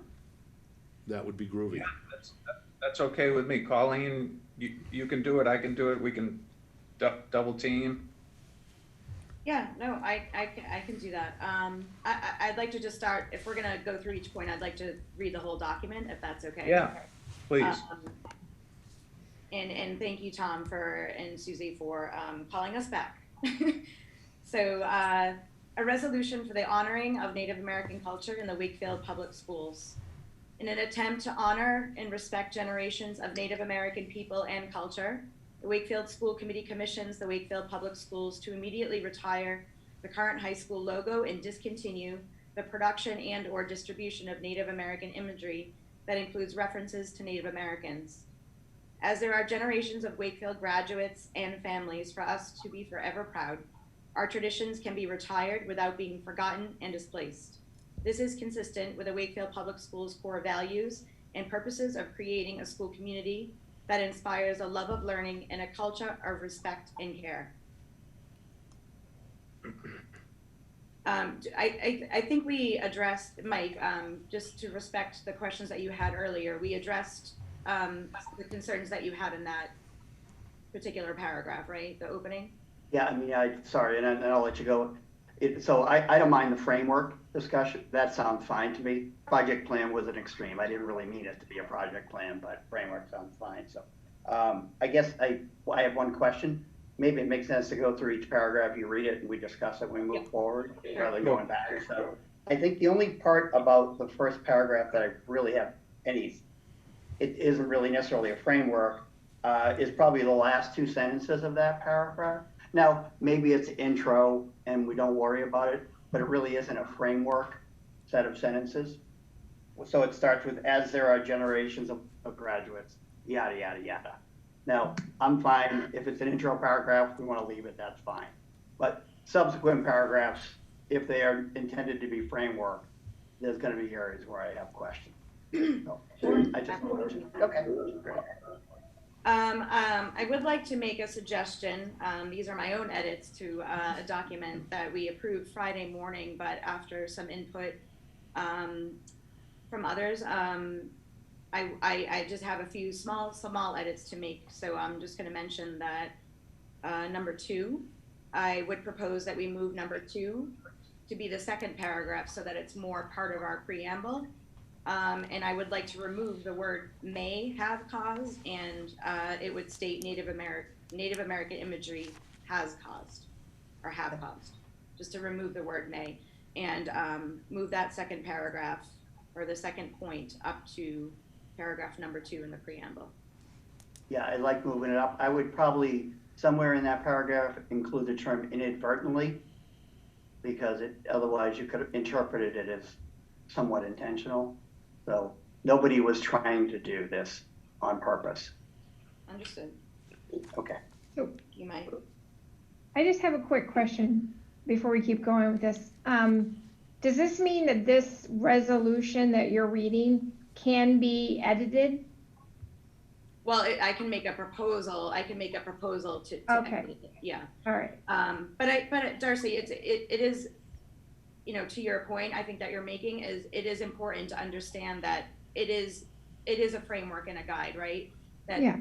that we are collaborating on this document. We've collaborated with the district administration. So I think that I understand your point that it, you know, I'm proposing that edit because we approved it on Friday, but that we're open to understanding this document together, right? Yeah, exactly. That's just what because if that can be done, then this is a very worthwhile process. I just wanted to make sure. I felt like, Greg, you were saying that we already voted on this and there can't be changes made. And that was, yeah. And that was a sense I got in our subcommittee meeting. So this is good news. Yeah, that we can. Yeah. So just to clarify, I was trying to emphasize that the language in the first three or four bullets, right, of this document that we're presenting tonight is language that we already voted on, right? So that this is the language that we voted on back in March. So my point was, you know, it's problematic if we change language that we've already voted on because we voted on a policy. I want to ensure we don't revisit that language that we've already voted on. Am I? Great. I agree, Greg. Okay. I agree. That's all I was. That statement. Yeah. I just thought it wasn't meant to be that, so I'm fine. Right. The rest of the document offer, you know, amendments, edits. That's why we're bringing it forward tonight. Yep, that's fine. Thank Darcy, is that clear? Yeah. Okay. Right. We're going to vote on something that hopefully we can approve together. Okay. So with that being said, I'm going to just read number 1. The Wakefield Public Schools will immediately retire the current high school logo and discontinue the production and/or distribution of imagery that includes references to Native Americans. Further, the school committee, through the superintendent, high school principal, and athletic director, prohibit the production of any new gear, merchandise, or apparel bearing such Native American imagery by any organization, affiliate organization, or group associated with the Wakefield Public Schools. As Greg pointed out, that was point 1 in our motion 2 weeks ago. Number 2. Yep, no problem at all. Is that Yep. okay? Okay. Yep. Number 2, we just discussed, and Mike, I made note of your addition of inadvertently, so I'm just writing down notes as we go. Number 3 was also a part of our motion that was approved and voted on 2 weeks ago, but to restate, the Wakefield Public Schools is authorized to retain the title Warriors for use in its athletic teams, student activities and organizations, and related school communications, provided it is decoupled from any association with Native Americans, their culture, or history. This provision recognizes the historical references to Wakefield Warriors predate associations with Native Americans. Can I make a suggestion? That you move that up to the preamble as well? That whole section? Because then it kind of flows together. It's all part of the initial resolution. Then it's all compartmentalized in one section versus kind of interspersed everywhere. Because then you get mixed up whether it's part of developing the framework or it's part of the preamble. Just a suggestion.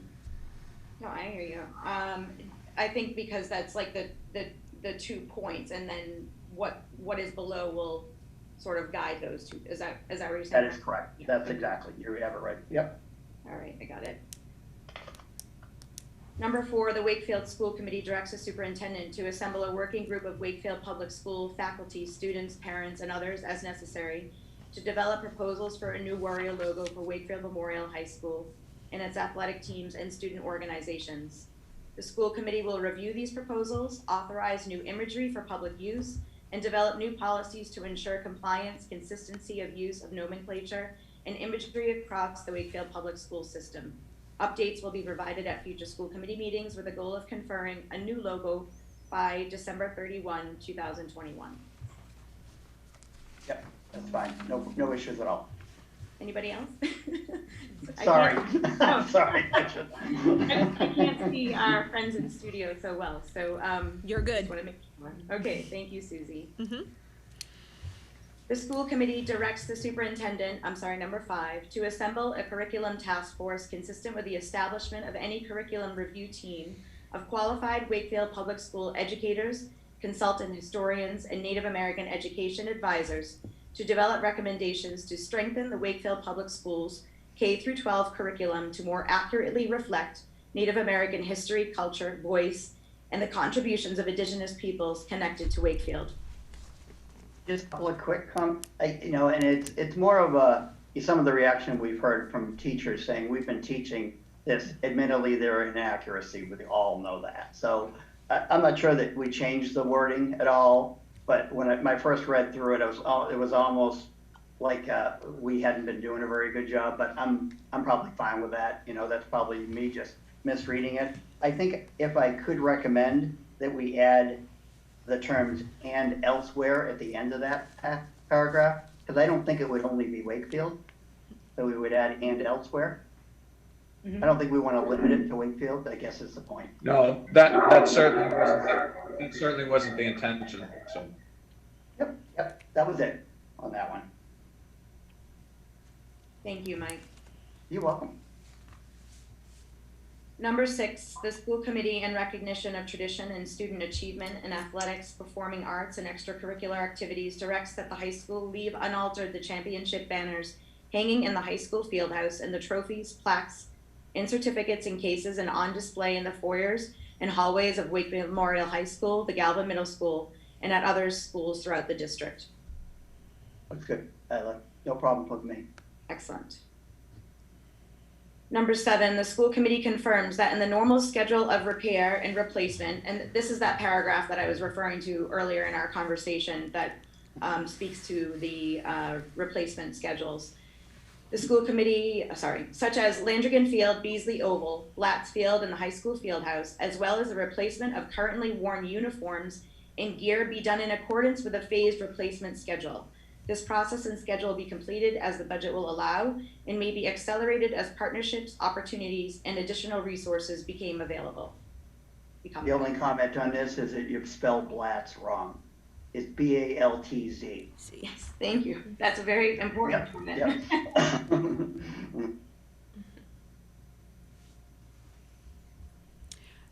Colleen, can we go back to number 6 real quick?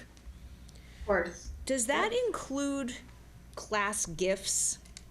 I'm particularly thinking about the class of 1990 sign out front, stone sign, which I don't. High school. Yeah, I don't know where that would go, but I just wonder: are there other things that were class gifts, and should we include class gifts in that bucket, or are we not prepared to do that? I think that's an important point to discuss, and really who owns the property of the class gift. I mean, it's on school property, but I think that is something that we should hash out and discuss. And if it makes sense to, well, I don't know if we want to add it here, but does anyone else have any? I mean, this is a framework document, so I don't think it has to be 100% accurate to Greg's earlier comment. So. I think that's a discussion we may want to have it with administration as well. Okay. To be able to understand how we move forward with that. Okay. Tom? Yeah, no, I think that's a great question, Susie. To my read of paragraph 6 really speaks to honoring, student achievement over the years, right? Championship banners, trophies, certificates. And none of that absolutely should be removed or ignored, of course.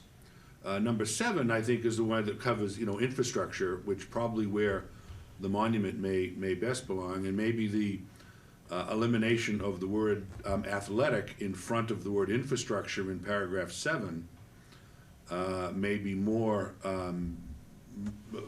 more, broader. Yeah. Yeah. Speaking to the normal repair and replacement of infrastructure bearing.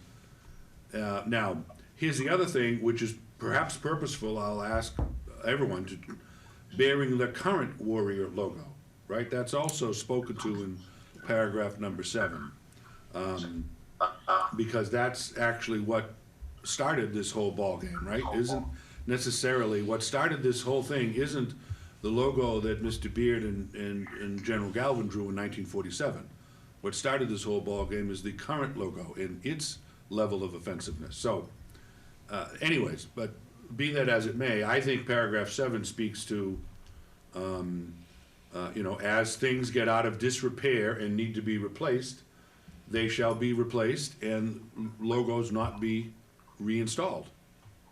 Is that kind of the reading that others may I have?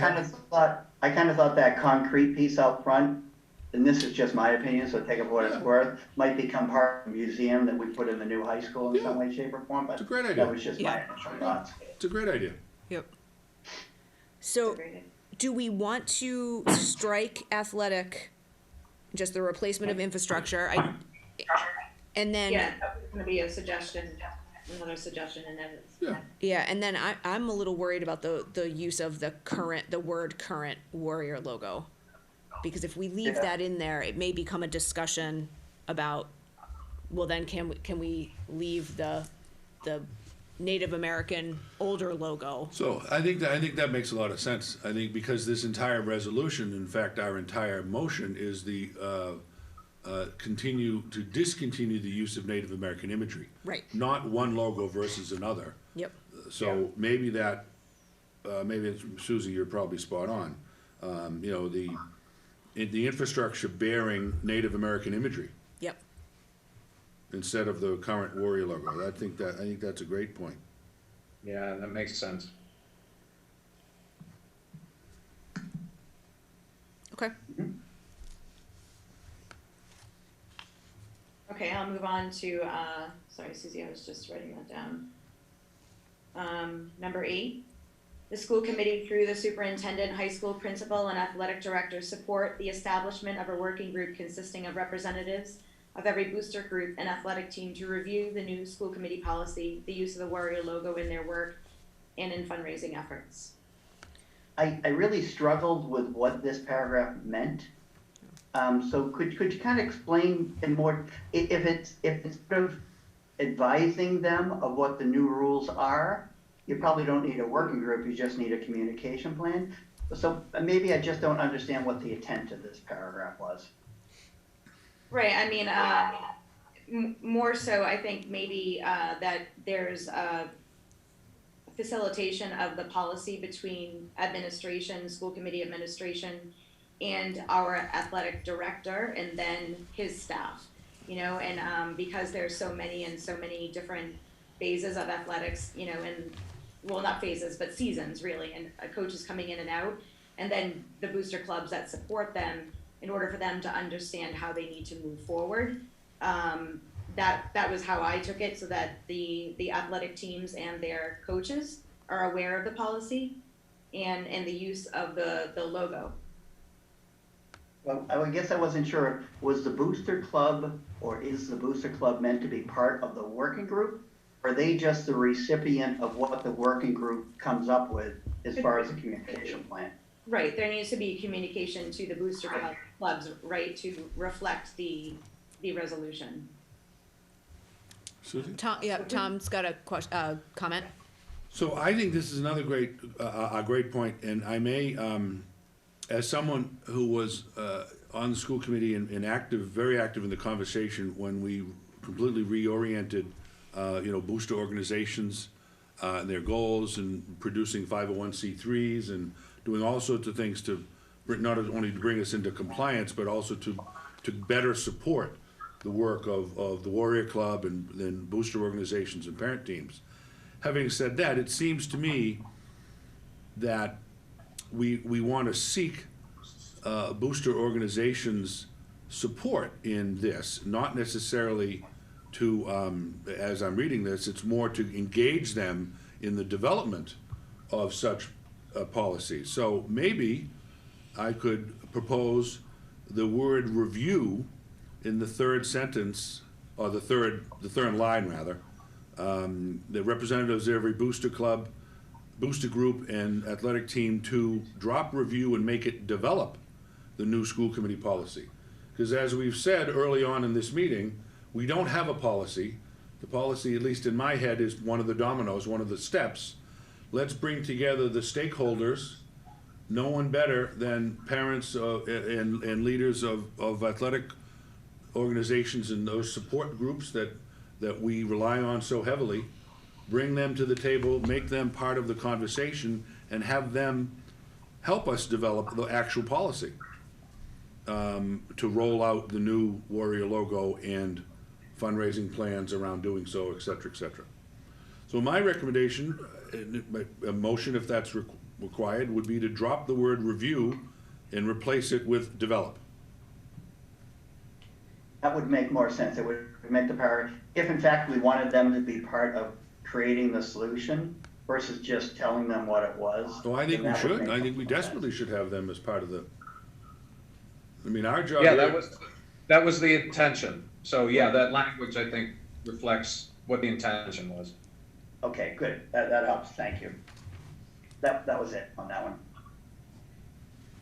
Okay, number 9, the Wakefield School Committee seeks to research and design a historical archive that acknowledges and provides a digital history that recognizes, respects, and informs the important role and tradition of Native American people and culture in the town of Wakefield and in our public schools. Any discussion on that? Looks like we're good. Okay, thank you. Thank you, Susie. Number 10, accordingly, the Wakefield School Committee directs and shall support the superintendent in assembling a working group that includes Native American advisors, members of the school committee, and other town boards, other groups or individuals as the superintendent deems appropriate, to make recommendations on ways and means to create such displays, to also publicly honor the contributions of the Baird family, including Leonard Baird, Richard Baird, their ancestors and descendants, to Wakefield and our community's understanding and appreciation of Native Americans and their culture. Yep.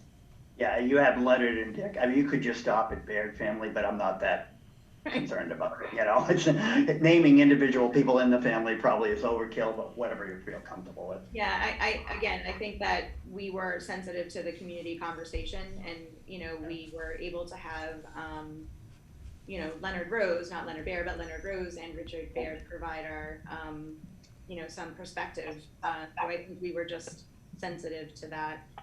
Yeah, that's good. You have a typo, so it's Leonard Rose. Good catch. I didn't see that. No. I'm just saying that we had Leonard Rose. We didn't have Leonard Baird. I was just mentioning that he was. Leonard Rose was one of the panelists. Leonard Baird, his grandfather. Yeah. Yeah. Different people, but I was just mentioning. Sorry, too many Leonards. Sorry. Okay. And just 11 really just tries to remind us, you know, this piece here speaks to the conversations that Dan and Amy brought to our attention, and we were able to hear them at the beginning of our meeting, and then also the resolutions that were presented and read by Tom and supported by the committee. This sort of goes along with all of that, right?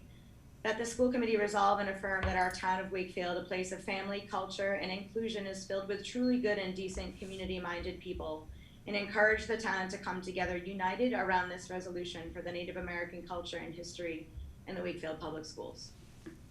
Yeah, it's a nice sort of a soft paragraph at the end, I guess, you know, not really directing or plan, so yeah. I'm fine with it. Again, this wasn't presented as a policy, so we can do things like that. Yeah, Colleen. So I appreciate you going through this. So sorry for the confusion early on, Greg. I wasn't trying to grade. No, it's okay. It's all right. Thank you, Mike. No, it's really good feedback, and I think it's with these changes, it'll be a better document, a clearer document for sure. Absolutely. So thank you all too.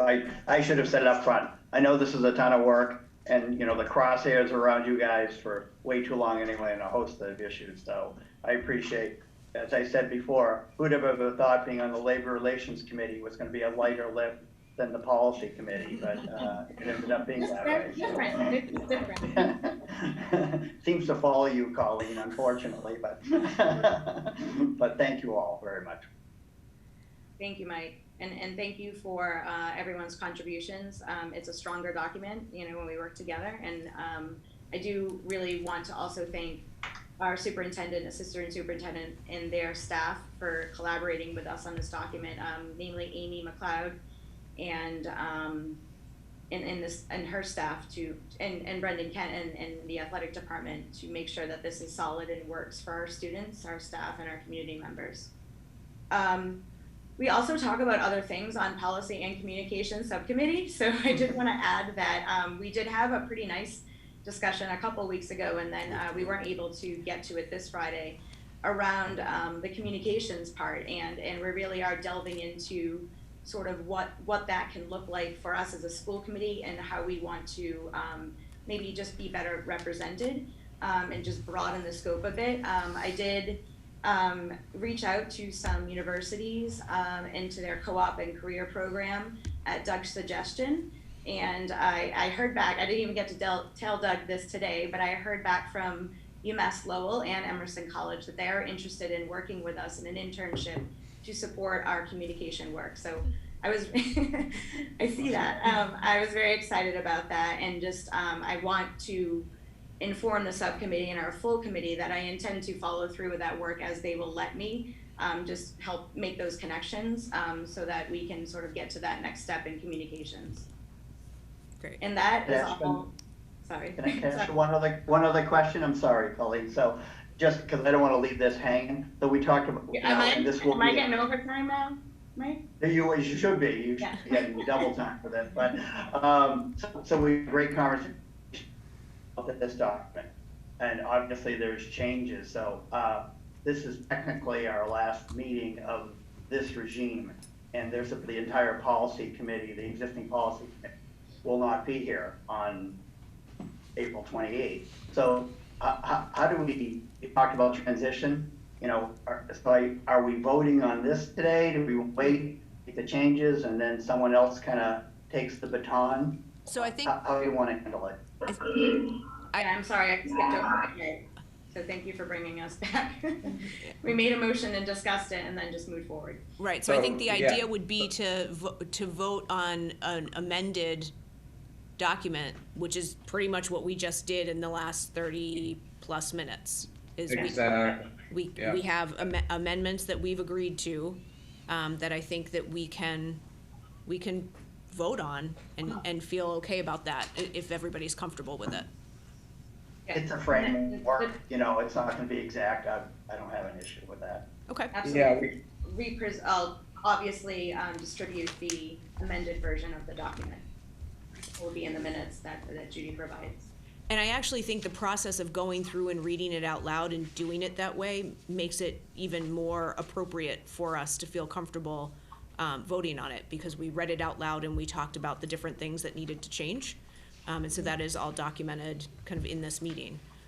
So I think we can go to a roll call vote if the discussion is over on the resolution. Judy? Ms. Vare? Yes? Mr. Markham? Yes. Ms. Guida? Yes. Mr. Boudreau? Yes. Dr. Burns? Yes. Mr. Liakos? Yes. Okay. So we are at future dates and agenda items. Our next meeting is scheduled for Wednesday, April 28th, the day after the election, at 7:30. And we were talking earlier about maybe trying to figure out how to get all of us in one place for that meeting. So Tom and I will chat a little bit about that and see, and actually probably with you, Doug, about whether we think we could make that happen or not with the WCAT staff. So more to come on the exact location. It does say virtual here. So we'll go to school committee comments. Darcy, do you want to go first? Sure. So I just want to thank everyone. I know my involvement in the school committee was very brief, but I appreciate the town council and the school committee having confidence in my appointment. And I look forward to learning about different ways that I can support the school system moving forward.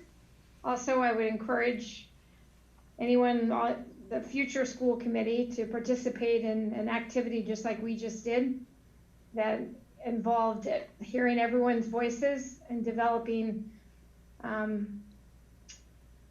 know, as you could see, when you would listen to everyone and you get everyone's input, you end up with a better, more transparent outcome. So that was really, although it added 30 minutes to our meeting, to me it was one of the best 30 minutes I've experienced since I've been on this committee. So thanks. Mike? Yeah, I obviously the only shorter timer ones here than me are Greg and Darcy, who came on midstream. So appreciate getting a chance to know you. Darcy, certainly we won't see you back, but hopefully we'll see you on a consulting role. And Greg, perhaps we'll see you back. So thanks for your efforts. Colleen, you know, you're the 3-year one here.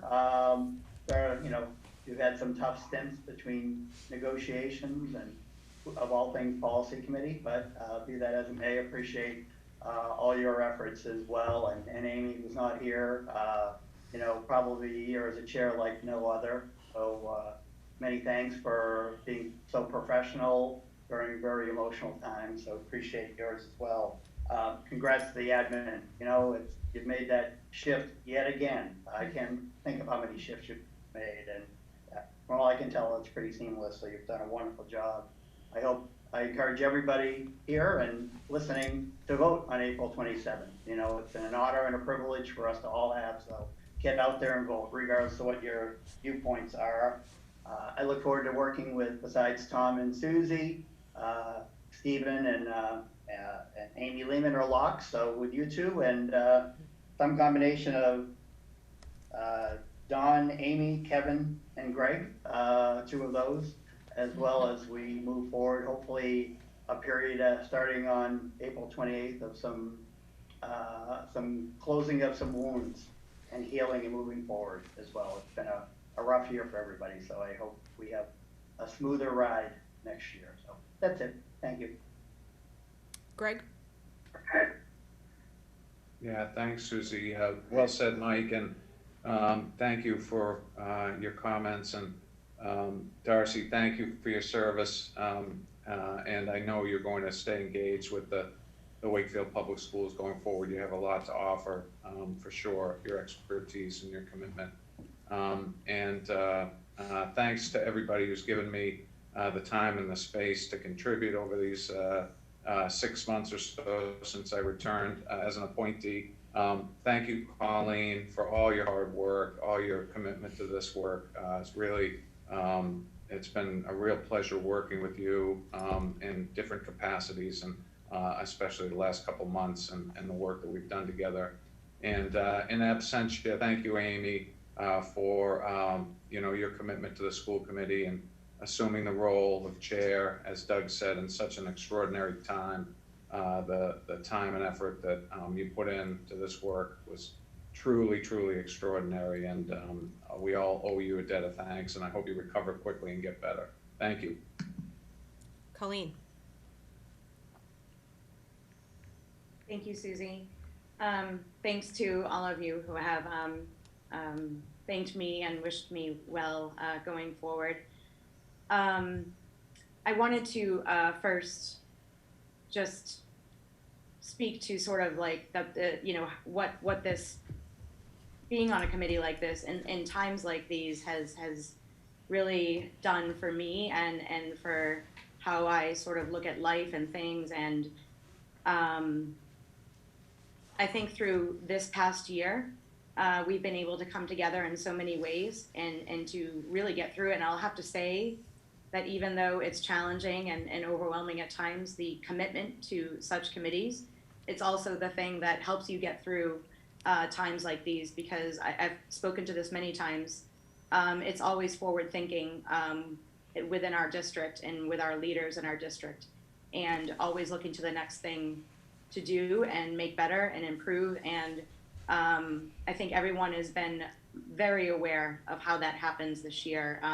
We've had more public involvement this year than any year, and it's really been witness to the work that the district and the school committee does. So I think that's fantastic. And I want to thank all of my colleagues for, giving all of us reason to sort of get up and do the work that we do, and to show up. And to Amy, Amy and I have known each other since we brought our first children to Tall Spire Preschool when they were 3.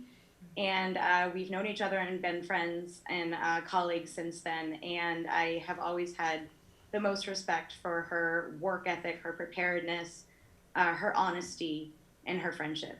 And Amy, you have led us in a year, like everyone said, like no other. And I am extremely grateful for you being prepared, for our honest to goodness conversations through very difficult times, and always remembering sort of why we have stepped up to do the work that we do, which is serve the students in the district of Wakefield and the community. And to Darcy, I was so excited that you were willing and able to join us, even if it was for a short time. I've learned so much in talking to you as a friend and neighbor, and now as a school committee member. And I'm so excited to actually learn more about the work that you do, because we're supremely focused here on agenda items, and I really look forward to seeing how you can impact the Wakefield Public Schools with your knowledge and expertise. So when I thought about sort of what I wanted to leave our meeting with tonight, I thought I don't know if I have anything else to say, but clearly I do. But the one thing that was really important to me was to thank my family, my 4 boys and their dad, and my partner has been supremely supportive of me every step of the way. Even when I didn't come home at night, when I chose to spend my time with Mr. K, it really, they were supremely supportive. And in the past few months, it's been tough. They are students of the Wakefield Public Schools, and they are athletes in the Wakefield Public Schools, and we have some very robust and engaging conversations. But I really truly believe that we've only got to able to have better discussions and better understanding at the kitchen table or wherever it may land. So I want to tell my boys and Robert, thank you so much for all of your support and allowing me to do this job, and supporting the work that we do and the times that I haven't been able to be in the place that they are all the time. So thank you to them. Thanks, Colleen. I feel like I've missed a lot, but that's all I have for tonight. Tom? Yeah, thank you, Susie. Certainly I want to, add, if where possible to the comments that have already been stated, without trying to, leave any personal thoughts, out too much. One of the hallmarks of this year to me, both in good conversations and even in our bad conversations, we're still a pretty good group of 7 people. And I feel incredibly positive about that. We have outstanding school district leadership that guides us when they needs to, and lets us be when it needs to. And I say that with all respect and professionalism. But the word empathy comes to mind a lot in what has been the hallmark to me anyways of this year, throughout every conversation we've had, going back a year ago now, when we were first in COVID land, when we were all swinging without a net, and not really having much of a sense other than what our hearts and minds and good intentions bring to the table.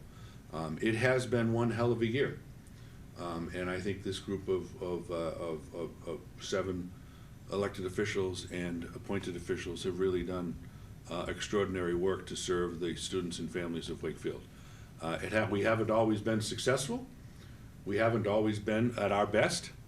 And I think we've learned from that too. and that's been pretty meaningful. Again, that's what our empathy is all about, how we learn, how we treat each other, how we learn from each other, and how we can put each other, or put ourselves in each other's place and experience life from a different set of lenses. And I think, you know, you know, in speaking about Amy, our chair, really no one has led us, you know, better in that way than she has. I think she has been an extraordinary leader during an extraordinary time, as my colleagues have said. I've said in the past, and I meant it very heartfully, that she took on one hell of a year, or one hell of a year befell her, perhaps. But she's led us with grace, with kindness, with thoughtfulness, with professionalism, and with a heart like no other. And I'm going to miss her in the committee. And not just, she probably, if she was coming back, she probably wouldn't ever want to be chair again. But certainly I'm going to miss her on the committee. She really brought a lot of heart and soul to our work and to our energy. You know, Darcy, Dr. Burns, thank you again, like my colleagues have said, for stepping up. That is a great word. I know Colleen said it, so I'm kind of stealing that word, but it's exactly apt. You know, the type of experiences and professionalism that you have in the field has really only, even within the short 5 months or no, more than that, 6 or 7 months that you've been with us, you've certainly been, you've made a mark. And we appreciate very much, you know, that the time and energy that you've devoted. And please very much stay with us. Colleen, we're gonna miss you, the heart and soul. If we were to have to go around and identify, you know, who we are all, if we were the Hollywood squares of the Wakefield School Committee and what role we play, some of us would be, you know, Paul Lynn, some of us would be Artie Johnson, some of us may be, you know, some of the other characters that names aren't coming to me now, but my point is that you're our heart, that the types of things that you have brought us back to in all of your words, even your words tonight, have been heartfelt, have taken us off sometimes the you know, the periphery of hard-nosed sort of policy or finance conversations, which we have to have. We have to be obviously responsible, but at the end of the day, we're not a factory turning out widgets. We're a school district turning out children and trying to do the best, make the best citizens and young people that they can be. And Colleen, you have never once stopped us from making sure that we remember that every day. That's my takeaway from our 3 years together, and I'm going to miss you a lot too. And I thank you for everything that you've brought to the table. Greg, we have a very real possibility of you know, seeing you back here. So I wish you well in that endeavor. But also thank you for stepping up and like Darcy and coming to seek a reappointment in these difficult and crazy times. And I think your leadership and your thoughtfulness and your energy has really also helped us quite a bit in the last 6 months. We've taken off quite a bit, and I think we've done quite a bit. And hopefully, you know, hopefully it certainly shows the work that we're all trying to do for the children of Wakefield and the families of Wakefield. So anyways, I thank all my colleagues for a difficult, challenging, crazy, but productive year in and of itself. Thank you. So much of what I was going to say has been said, so I will say it quickly. To Greg and Darcy, thank you for as we've been saying, stepping in, right? And I don't think either of you may have realized what you were getting into at the time, because it was take off and go 90 miles an hour. And so I truly appreciate you kind of jumping in and coming along for the ride. Darcy, I wish I had gotten the opportunity to be on a subcommittee with you and to experience kind of your expertise, because all I have heard are positive things about what you've contributed to. Unfortunately, I did not get to experience that in a subcommittee, but I do look forward to kind of continuing to work with you in the context that you've offered to kind of help and share your expertise around literacy. I wish you both luck. Greg, I hope that you will be back at our table. Colleen, so much. there's so much I could say. You and I built a friendship over when we were running against each other. An unlikely friendship, I think most people would say. And I look forward to that friendship continuing over the years. I will miss you tremendously at this table. I wish you were coming back. And so I'm gonna leave it at that. And Amy, I will miss as well. I think Amy brought a passion around special ed that I certainly don't understand, because I have typical kids. And she taught me a ton about special ed over the last 2 years while I've sat at this table. I think we will miss that voice, and certainly she, like you said, got a heck of a year to be chair and did an amazing job with a really, really difficult role, at a difficult time, with difficult things to be discussed. And so, Amy, I wish you were here. I'm hoping that you will listen to this. You will certainly be missed as well. And I wish you were coming back, but respect both of your decisions not to run again. And I think, did I get everybody? I got everybody. I am going to close actually, before I say my closing, I look forward to the 28th of April and seeing who is sitting at this table and who's sitting or in front of me on the screen. I think we have an opportunity to continue good work. And so I look forward to working with Stephen and Amy Lehman and the two other candidates who end up securing a spot. I think we have lots more work to do. And while the four folks that we talked about tonight will be missed, I'm also looking forward to kind of what that new beginning looks like. So I am going to close with a statement taking us back to our resolution or reaffirmation of the Human Rights Commission, and a statement I just want to make to be sure that students and families in our community hear that we are saying that what happened here on Sunday is not what Wakefield is about. Wakefield is a community of giving and caring people, whether it be supporting families that have tremendous loss, fundraising, supporting, purchasing gifts for families at the holidays. Like we have a very generous community, and it infuriated me in thinking that those men could come into this community and be here and think that that was okay. They are not welcome. They are not what is at the core of Wakefield.